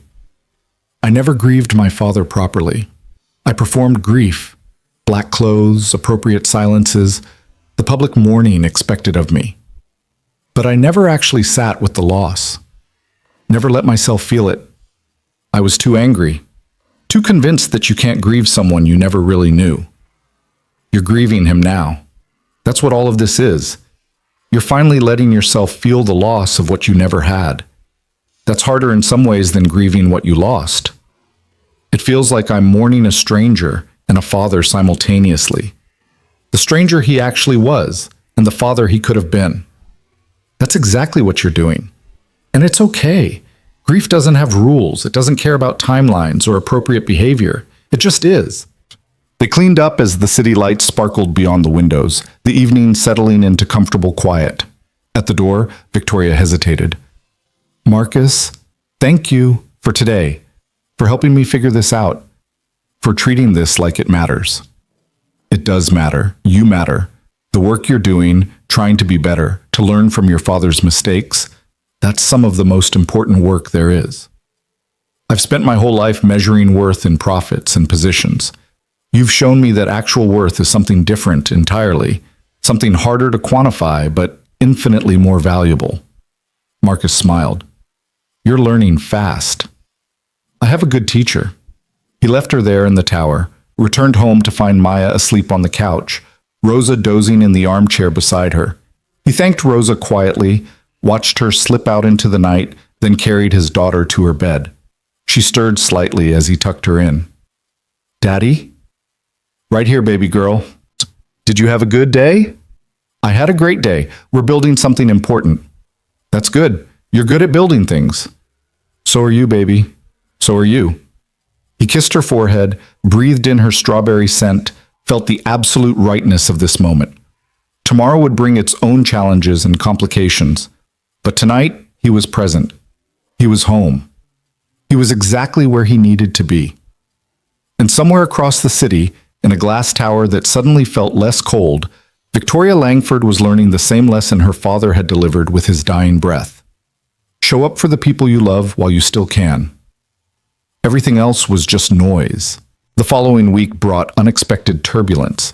News of the memorial project's cancellation leaked to the press, and suddenly Victoria found herself fielding questions she wasn't prepared to answer. The business media, always hungry for controversy involving prominent CEOs, began running stories with headlines that ranged from sympathetic to scathing. Langford heir abandons father's legacy competed with CEO questions founder's values, and the particularly brutal Victoria Langford honoring or dishonoring. Marcus watched it unfold from his new position on the day crew, overhearing conversations in break rooms and elevators. Some employees defended Victoria's decision. Others whispered about instability, questioned her judgment, wondered if the pressure of leadership was finally cracking the Ice Queen's composure. The building hummed with speculation, and Marcus felt the weight of knowing he'd catalyzed this storm. On Wednesday morning, he received a text from Victoria. "Emergency board meeting today at 2 p.m. They're demanding I explain the memorial cancellation and justify my erratic behavior. Any chance you're free? I could use a friendly face in the room." Marcus stared at the message, understanding immediately what she was asking. She wanted him there not as the janitor, not even as the day maintenance crew member, but as the person who'd known her father at the end. As a witness to truth, that the board wouldn't want to hear but needed to. I'll be there. What should I wear? Whatever you're comfortable in. This isn't about performance anymore. It's about honesty.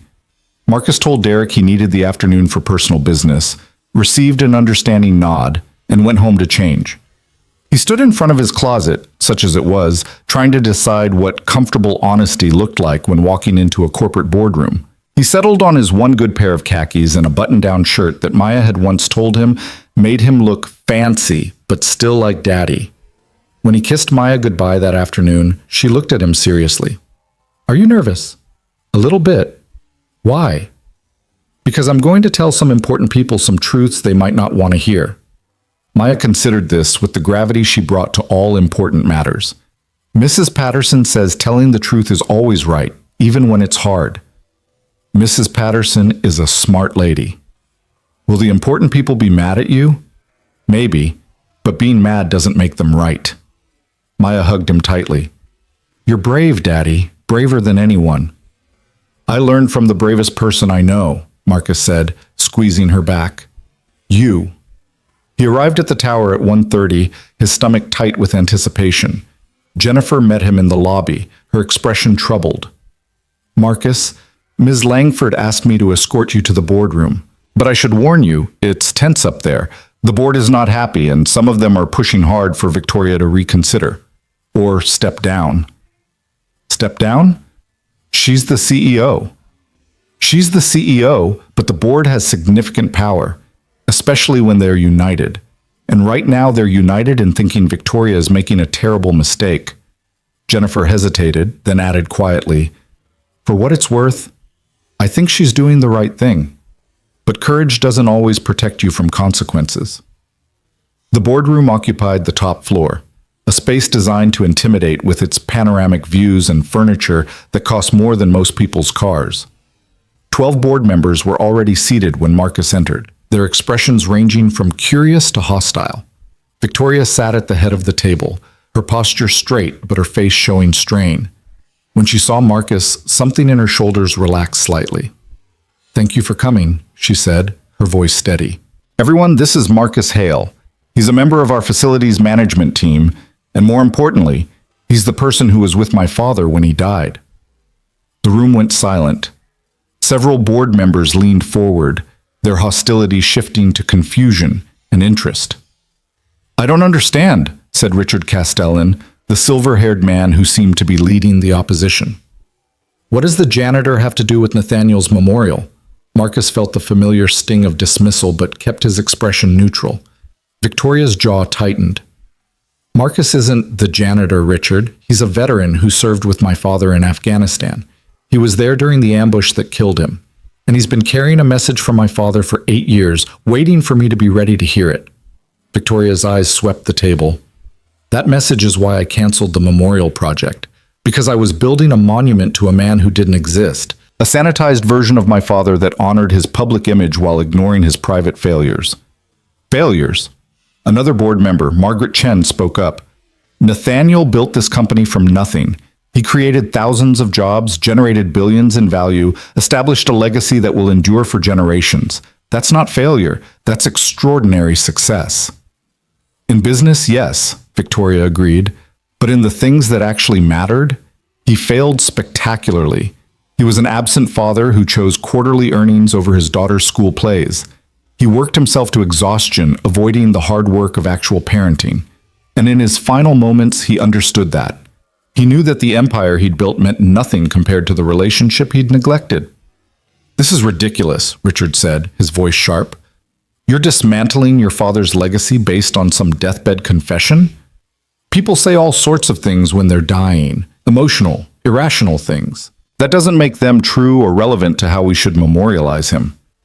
"It's not irrational," Marcus said quietly, his first words since entering the room. All eyes turned to him. "It's the clearest thing your founder ever said, because when you're dying, the performance stops, the pretending ends. You see what actually mattered, and you understand with perfect clarity what you got wrong.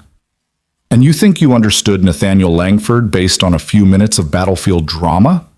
Richard's tone dripped with condescension. "You're a maintenance worker, What could you possibly know about the complexities of building a company, raising a daughter, balancing competing responsibilities? I know what it's like to be a single father working impossible hours to provide for my child, Marcus said, his voice level but firm. I know what it's like to miss bedtime stories because you're cleaning offices at midnight. I know what it looks like when a 7-year-old tries not to ask for things because she doesn't want to add to your burden. And I know that no amount of financial security compensates for absence. No trust fund replaces presence. That's a lovely sentiment, Richard said, but it's also naive. Nathaniel provided his daughter with opportunities most people only dream about.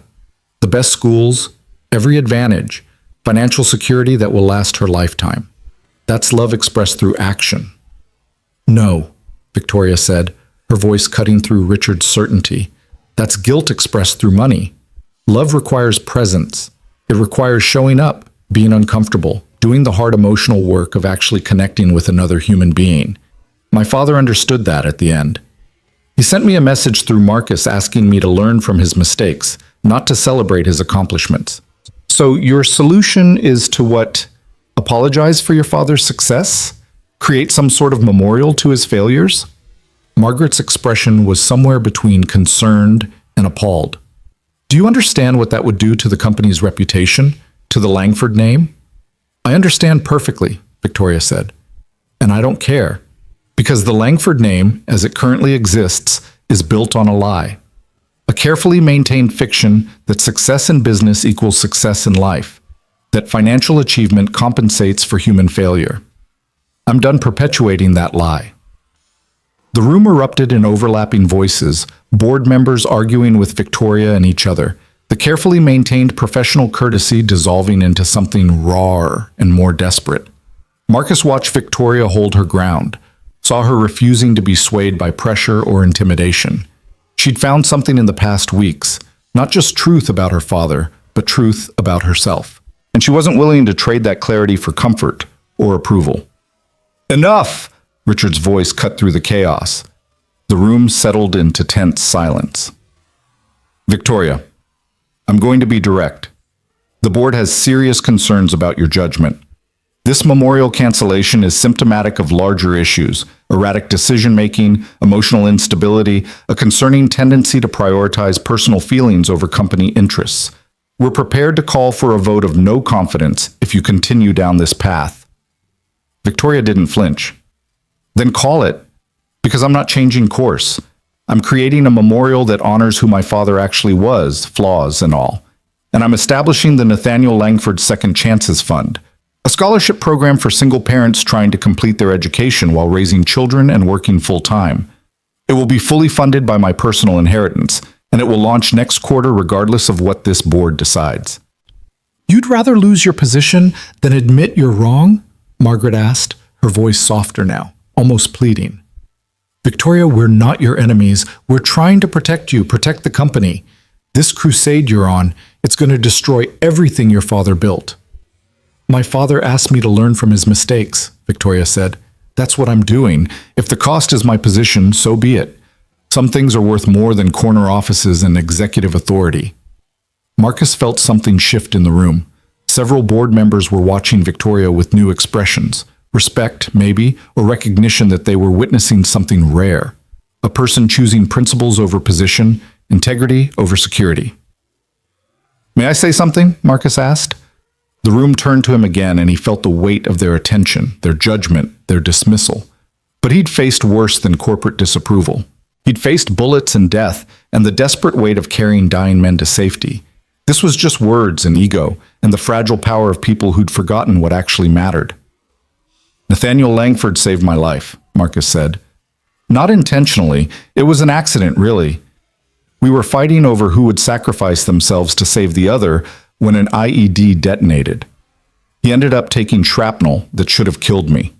And in those final minutes, while he was bleeding out in my arms, he wasn't thinking about this company. He wasn't worried about quarterly projections or market share or his legacy. He was thinking about his daughter, about the time he'd wasted, the connection he'd failed to build, the love he'd expressed through absence rather than presence. Marcus stood, needing to move, to use his body to help carry the weight of these words. You want to know what Nathaniel Langford's last words were? Not to me. To me, he gave instructions about Victoria, about the message, about the dog tag. But his actual last words, the very last thing he said before he died, were simpler. He whispered, "I'm sorry." That's it. I'm sorry. Because he understood, finally, that he'd gotten it wrong. That all of this, Marcus gestured to the boardroom, the tower, the empire visible through the windows, meant nothing compared to the relationship he'd sacrificed to build it. That's one interpretation, Richard said, but his voice had lost its edge. Or maybe he was simply expressing general regret, the kind anyone might feel when facing death. He was specific, Marcus said. He told me exactly what he was sorry for, exactly what he wanted Victoria to understand, and I watched him die with that regret, watched it consume his final moments. You want to honor Nathaniel Langford? Then honor the wisdom he gained through failure.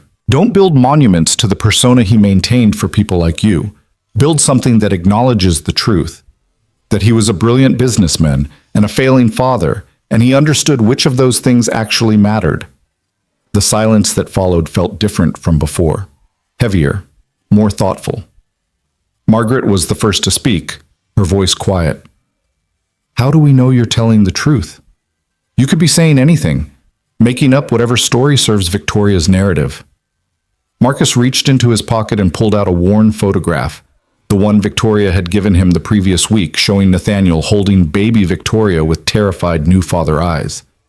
But he'd added something to it.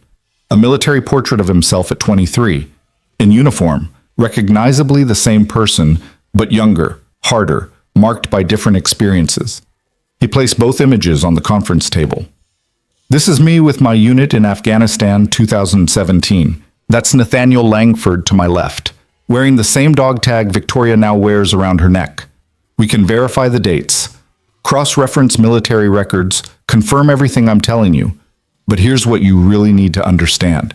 I have nothing to gain from lying. I'm not trying to inherit anything or claim credit for anything or leverage this story into some personal advantage. I'm simply delivering a message I promised a dying man I would deliver. Whether you believe it or accept it is your choice, but that doesn't change the truth of it. Richard picked up the photographs, studied them with narrowed eyes. Even if we accept that you were there, that you knew Nathaniel, that doesn't mean Victoria should dismantle his public legacy. There's a middle ground. Acknowledge his human struggles while still celebrating his professional achievements. That's what I'm proposing, Victoria said. I'm not erasing my father's business accomplishments. I'm adding context, creating a memorial that shows the full person, brilliant and flawed, successful and failing, human in all the complicated ways that humans are. And I'm channeling resources toward helping people avoid his mistakes. The scholarship fund will give single parents the support my father never had, never thought to create. It will say, here's what one man got wrong, and here's how we can help others get it right. The shareholders will revolt, Richard said, but his tone suggested he was grasping at arguments rather than stating convictions. This kind of negative publicity around the founder, it could tank our stock price. Or it could make us the first major company to acknowledge that success isn't one-dimensional, Margaret countered, surprising everyone, including herself. How many of us in this room have sacrificed family for career? How many have missed our children's childhoods while building professional legacies? Maybe Nathaniel's story resonates because it's uncomfortably familiar. You're saying we should support this? Richard looked at Margaret like she'd betrayed him. I'm saying maybe Victoria's onto something. Maybe honesty is better than mythology. Maybe showing vulnerability and admitting failure is stronger than pretending we're infallible. Margaret turned to Victoria. What exactly are you proposing for the memorial? Victoria pulled out her tablet, brought up designs she and Marcus had been working on. A small park in the city center. No grand statues or imposing structures. Just a quiet space with benches, trees, and a simple plaque that tells his story, both parts of it. The professional success and the personal failure. The brilliant businessman who built an empire but missed his daughter's childhood and who understood his mistake too late. And adjacent to the park, a community center that houses the scholarship program offices and offers free resources for working parents, childcare, tutoring, career counseling. She swiped through images, showed them the plans that she and Marcus had sketched out. It's modest, honest, human. It says that Nathaniel Langford was complicated, like all of us, and it channels his legacy toward helping others avoid the mistakes that haunted his final moments. The board members passed the tablet around, studying the designs in silence. Marcus watched their faces, saw resistance warring with recognition, defensiveness struggling against the uncomfortable admission that maybe Victoria was right. Maybe the mythology they'd been protecting wasn't worth protecting. Maybe truth was better than comfort. "I need to think about this," Richard said finally. "We all do. This isn't a decision to make in the heat of emotion." "Take your time," Victoria said, "but understand, I'm moving forward with or without board approval. The scholarship fund is happening. The memorial is happening. The only question is whether the company supports it or distances itself from it. I'm hoping for support, but I'll accept distance if that's what you choose." "And if we call for a vote of no confidence?"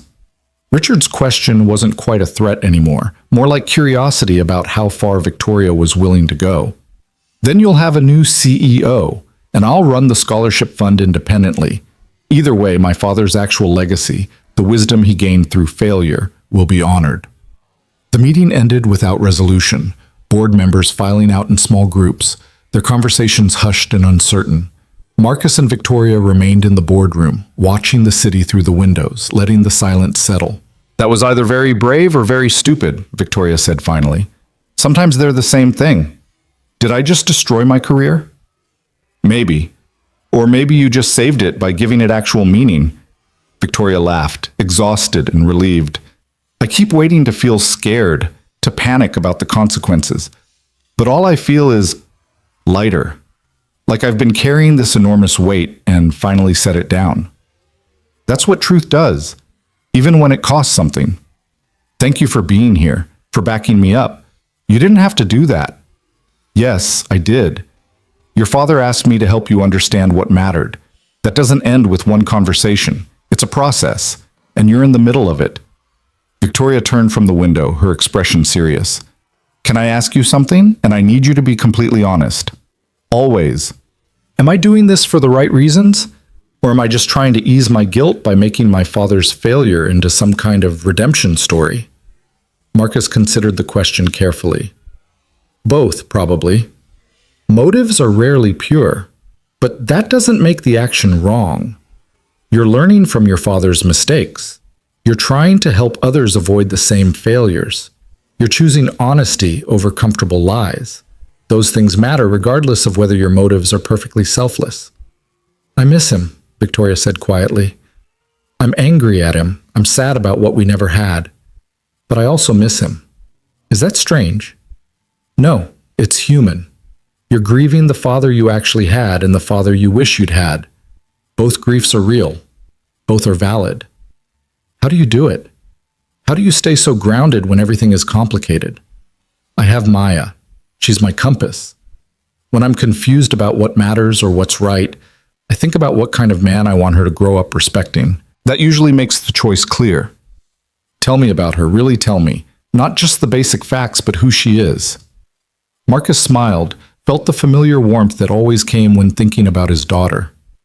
"She's wise beyond her years in ways that break my heart. She worries about things 7-year-olds shouldn't worry about. Money, my well-being, whether she's being too much trouble. But she's also purely, wonderfully herself. She draws constantly, these elaborate pictures where everyone is safe and loved and nothing bad ever happens. She makes up songs that don't quite rhyme. She insists on tucking in her stuffed animals according to a very specific system that changes weekly. She's the best thing I've ever done, and I'm terrified every day that I'm not giving her enough." "She has you," Victoria said. "That's more than enough. That's everything. I'm trying to believe that. Believe it, because it's true." They left the tower together as evening settled over the city, the sky turning purple and gold. Marcus headed home while Victoria remained in the building, probably working through the implications of the board meeting, calculating costs and consequences. He didn't envy her position, but he respected her courage. Maya was waiting at the apartment window when he arrived, her face lighting up the moment she saw him on the street below. She met him at the door with a drawing, him and her, and what appeared to be a very tall building, all rendered in crayon with the earnest imperfection of child art. I drew you at work, she announced proudly. That's you fixing the building. That's me being proud of you. That's the building being happy because you take good care of it. Marcus studied the drawing seriously, giving it the attention it deserved. This is wonderful, baby girl. Can I keep it? Of course, it's for you. He added it to the refrigerator gallery, finding space among the other masterpieces. Rosa emerged from the kitchen, smiling at the domestic scene. How was your important meeting? She asked. Complicated, but necessary. The best things usually are. After Rosa left and Maya was fed and bathed, Marcus settled her onto the couch for their bedtime story ritual. But tonight, Maya had a different request. Can you tell me about when you were in the war? The true stuff, not the pretend stuff. Marcus hesitated. They'd had versions of this conversation before, but he'd always kept it vague, protecting her from realities she was too young to process. But maybe too young was a moving target. Maybe she was ready for more truth. What do you want to know? Were you scared? Yes, often. Did you have friends there? Yes, good friends, brothers really, people I trusted with my life. Did any of them die? The question landed like a punch. Marcus took a breath, chose honesty over comfort. Yes, baby, some of them died. War is like that. People get hurt. Sometimes they don't get better. Like mommy got sick and didn't get better? Similar, but different. War is people choosing to hurt each other. Sickness is just bad luck. Both are unfair. Maya processed this, her face serious. Is that why you're sad sometimes? Because you miss your friends? Marcus pulled her closer, understanding that his daughter saw more than he'd realized. Yes, and because I wish I could have saved them. And because sometimes remembering is hard even when you know you need to remember. I think remembering is how we keep people alive, Maya said, with the unexpected wisdom children sometimes accessed. When we remember Mommy, she's still kind of here. Not really here, but here in our hearts. That's what Mrs. Patterson says. Mrs. Patterson is very smart. Do your friends live in your heart? They do. Always. Then they're not all the way gone. Just different gone.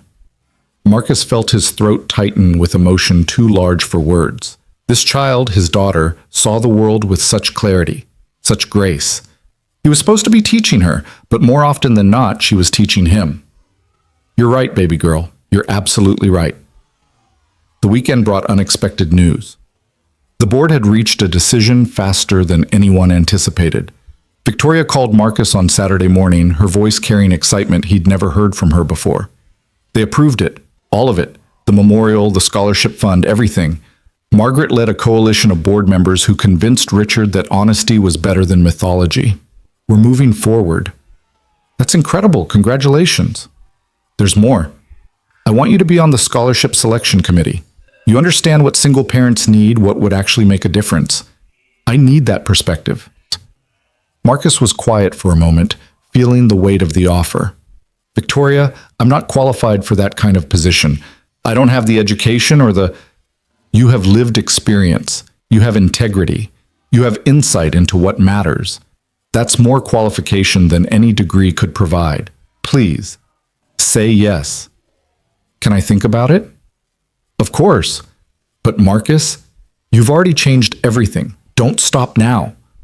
He spent the weekend considering the offer, talking it through with Rosa, watching Maya play with the uncomplicated joy of someone who didn't yet understand how rare it was to be offered opportunities that could change trajectories. By Monday morning, he'd made his decision. The text he sent to Victoria was simple. Yes, I'll do it. Her response came immediately. Thank you. Come by my office tomorrow at 10 a.m. We'll discuss details. Tuesday morning found Marcus in Victoria's executive suite for the first time as something other than the cleaning crew. The space was less intimidating in daylight, more human somehow. Victoria had added personal touches since he'd last seen it. Photographs of her as a child, the journal entries from her father, the dog tag displayed in a simple frame on her desk. Thank you for agreeing to this, she said, gesturing for him to sit. The scholarship committee will meet monthly. We'll review applications, select recipients, monitor their progress. It's going to change lives, Marcus. Real, tangible change for people who are fighting the same battles you've fought. I'm honored to be part of it. There's something else. Victoria pulled out a folder, passed it across the desk. I've been thinking about your situation. About Maya. She's 7 now, which means middle school is only a few years away. Then high school, then college. And I know how expensive raising a child is, especially for a single parent. Marcus opened the folder, found financial documents he didn't immediately understand. Victoria leaned forward. I'm establishing an education trust for Maya. Full funding for any school she wants to attend, from middle school through whatever graduate program she chooses. It's irrevocable. She'll have access to it regardless of what happens with you, me, the company, or anything else. Marcus's hands were shaking. Victoria, I can't accept this. It's too much. It's not nearly enough. Your daughter deserves opportunities, Marcus. She deserves not to worry about whether her health needs are a burden. She deserves to dream big without calculating whether those dreams are financially feasible. This isn't charity, it's investment. Investment in a brilliant child who's going to do extraordinary things if we give her the chance. Why? Why would you do this? Victoria's eyes were bright with emotion. Because my father would have wanted me to. Because you delivered a message that changed my life. Because Maya deserves what I had, financial security and educational opportunity. And because unlike my situation, she already has the most important thing. She has a father who shows up, who's present, who loves her enough to work impossible hours and sacrifice his own needs for hers. She has what I never had, Marcus. This just evens out the rest. Marcus couldn't speak.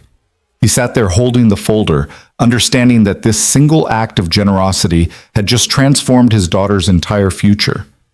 Maya could go to the best schools, could pursue any passion without worrying about cost, could become anything she dreamed without the constraints of poverty limiting her options. I don't know how to thank you, he finally managed. Then don't. Just keep being the father you are. Keep showing up for her. That's all the thanks I need. The weeks that followed settled into new rhythms. Marcus's work on the day crew became routine, his role on the scholarship committee meaningful and engaging. He attended Maya's school events, helped with homework, cooked dinner every night, and felt pieces of himself that had been dormant for years coming back to life. The education trust sat in the back of his mind like a promise.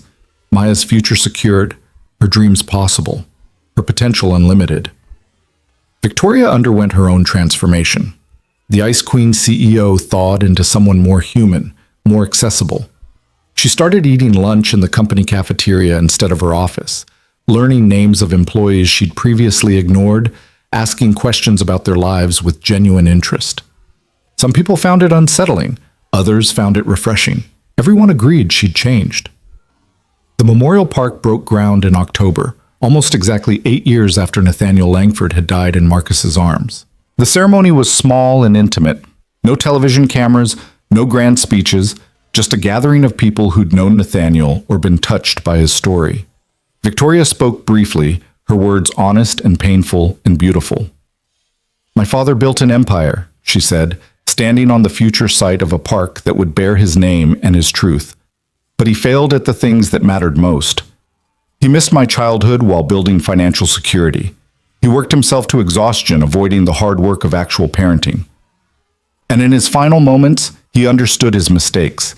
He saw clearly what he'd gotten wrong, and he asked that his daughter learn from his failures rather than celebrate his successes. She paused, looked at the small crowd gathered in the autumn sunlight.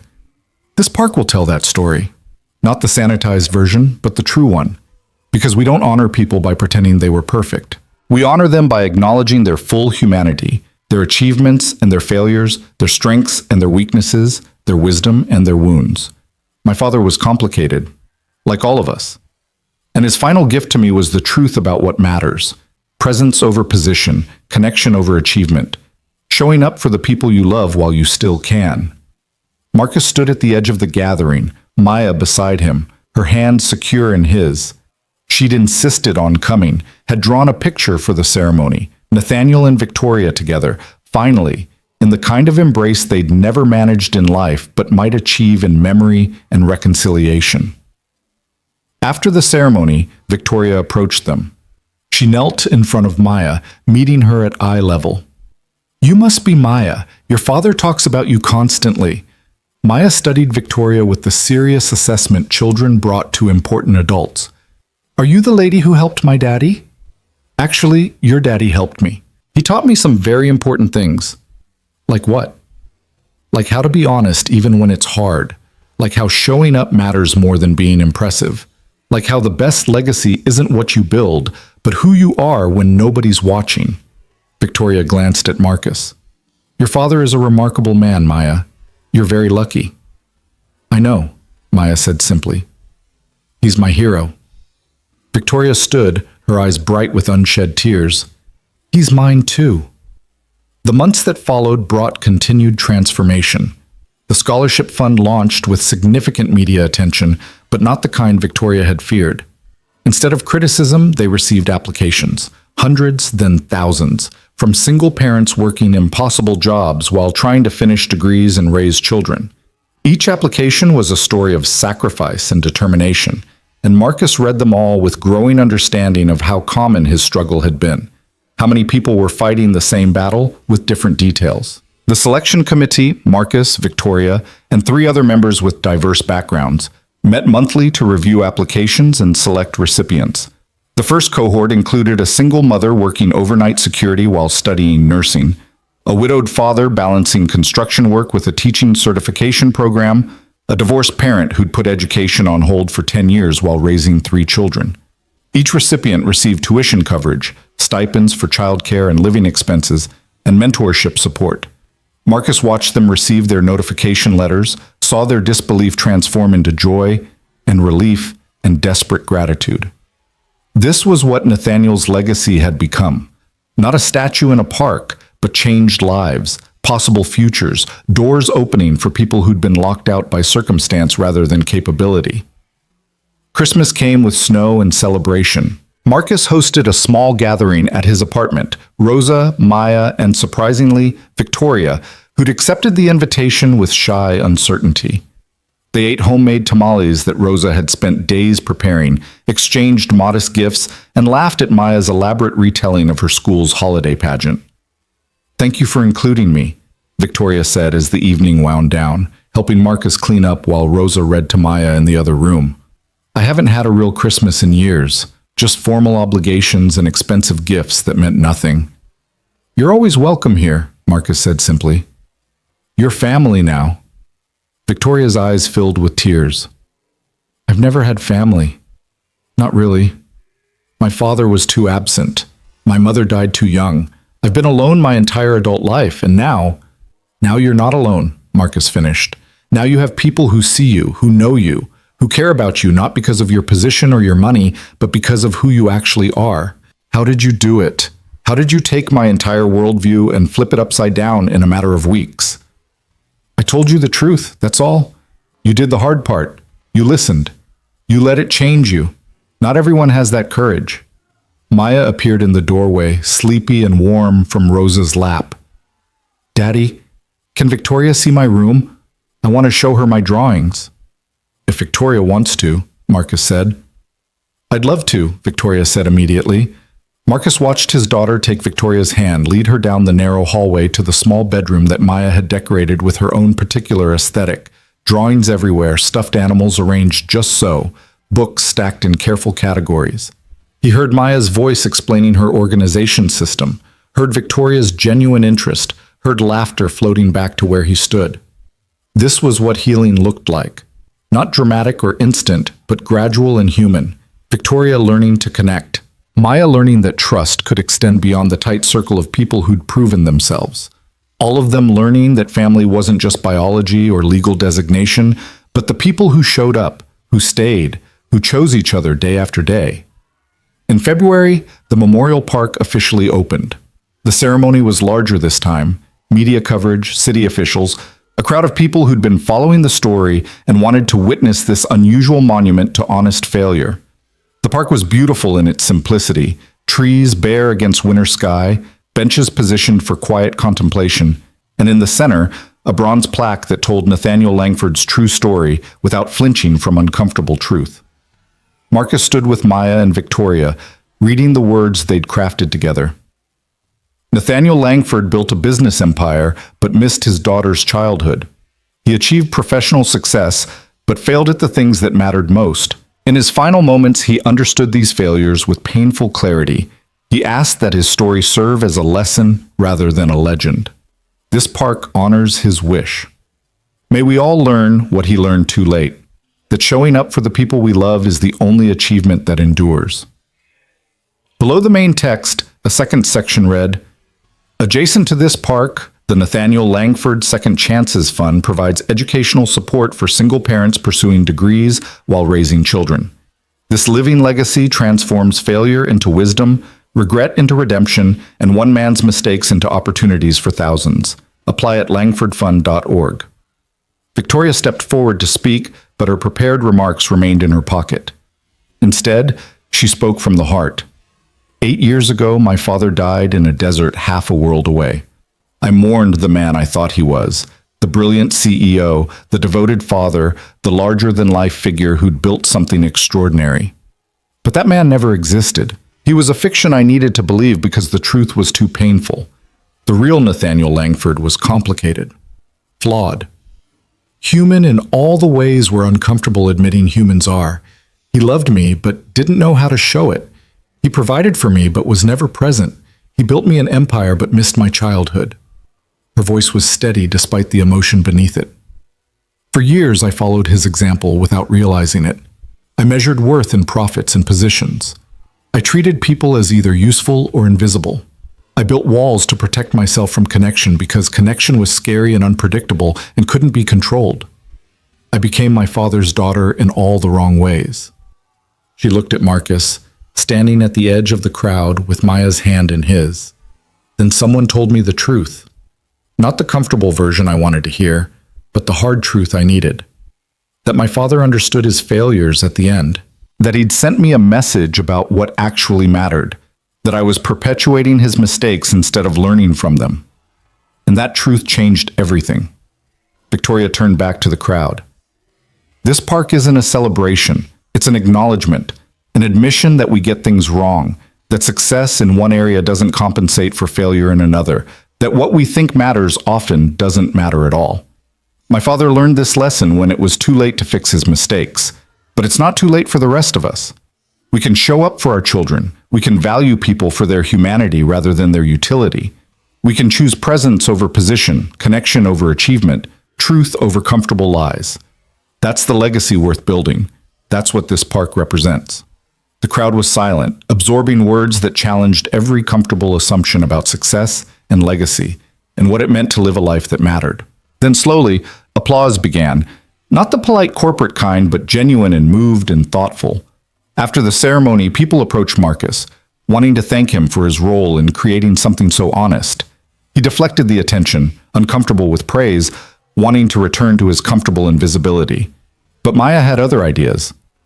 "My daddy is a hero," she announced to anyone who would listen. "He tells the truth even when it's hard. He keeps his promises, and he's the best father in the whole world." Victoria overheard this, smiled at Marcus's embarrassment. She's not wrong, you know. She's biased. She's perceptive. There's a difference. The Scholarship Fund's first annual report came out in March, documenting the program's impact. 47 single parents enrolled in degree programs. 23 children receiving consistent childcare while their parents attended classes. 15 families reporting reduced financial stress and improved well-being. The numbers told one story. The testimonials told another. "I was working 3 jobs and failing out of school," wrote one recipient, a single mother of 2, studying to be a teacher. "This scholarship gave me time. Actual time to study, to be with my kids, to breathe. I'm passing my classes now. My children see me at dinner instead of just on weekends. I'm becoming the person I always wanted to be. Thank you for seeing people like me. Thank you for understanding that potential doesn't disappear just because circumstances are hard." Marcus read every testimonial, felt the weight of lives changed, futures opened, children who would grow up with present parents instead of exhausted ghosts. This was Nathaniel's real legacy, not the tower that bore his name, but the opportunities created from his failure's wisdom. Spring arrived with cherry blossoms and longer days. Marcus's life had settled into rhythms that felt sustainable. Work that mattered, time with Maya, committee meetings where he helped select scholarship recipients, occasional dinners with Victoria where they talked about everything and nothing. He'd even started dating tentatively, meeting a woman named Sarah through Rosa's church, who was kind and patient with his complicated situation. Maya was thriving. Her grades were excellent, her drawings more elaborate, her confidence growing as she realized her future held possibilities she'd never imagined. The education trust sat in the background of their lives like a promise kept, a door opened, a future secured. One evening in April, Maya approached Marcus with unusual seriousness. "Daddy, I need to ask you something important." "Okay, baby girl, what is it?" "Can Victoria be my aunt, like, officially?" Marcus smiled.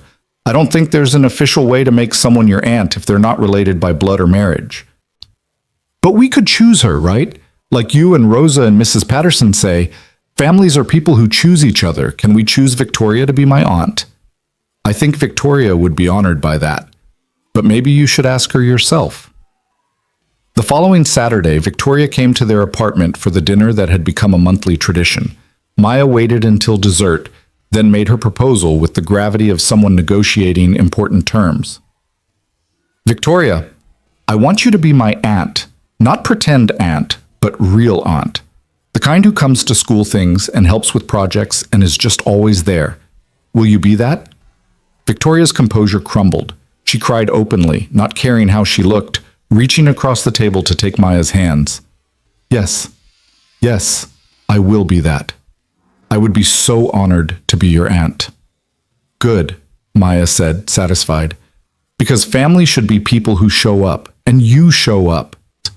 Marcus watched the exchange, felt something settle in his chest that had been unsettled for years. This was home. Not the apartment, or the job, or the financial security, but these people, these connections, this chosen family built on truth and presence, and the courage to be vulnerable.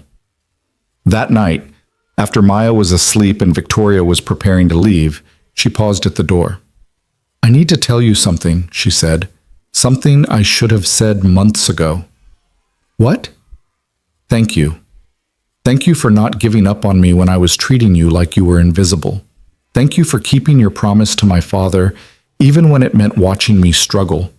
Thank you for telling me the truth, even when it hurt. Thank you for showing me what integrity looks like. Thank you for including me in your life, in Maya's life, in this family you've built. Thank you for being exactly who you are. You don't need to thank me for any of that." "Yes, I do. Because you changed my life, Marcus. You showed me that the way I was living, the walls I'd built, the distance I maintained, the coldness I wore like armor, that wasn't strength. It was fear.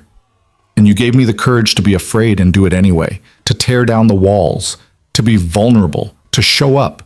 That's an extraordinary gift. You did the hard part. You chose to change. That took more courage than anything I did." "We helped each other," Victoria said.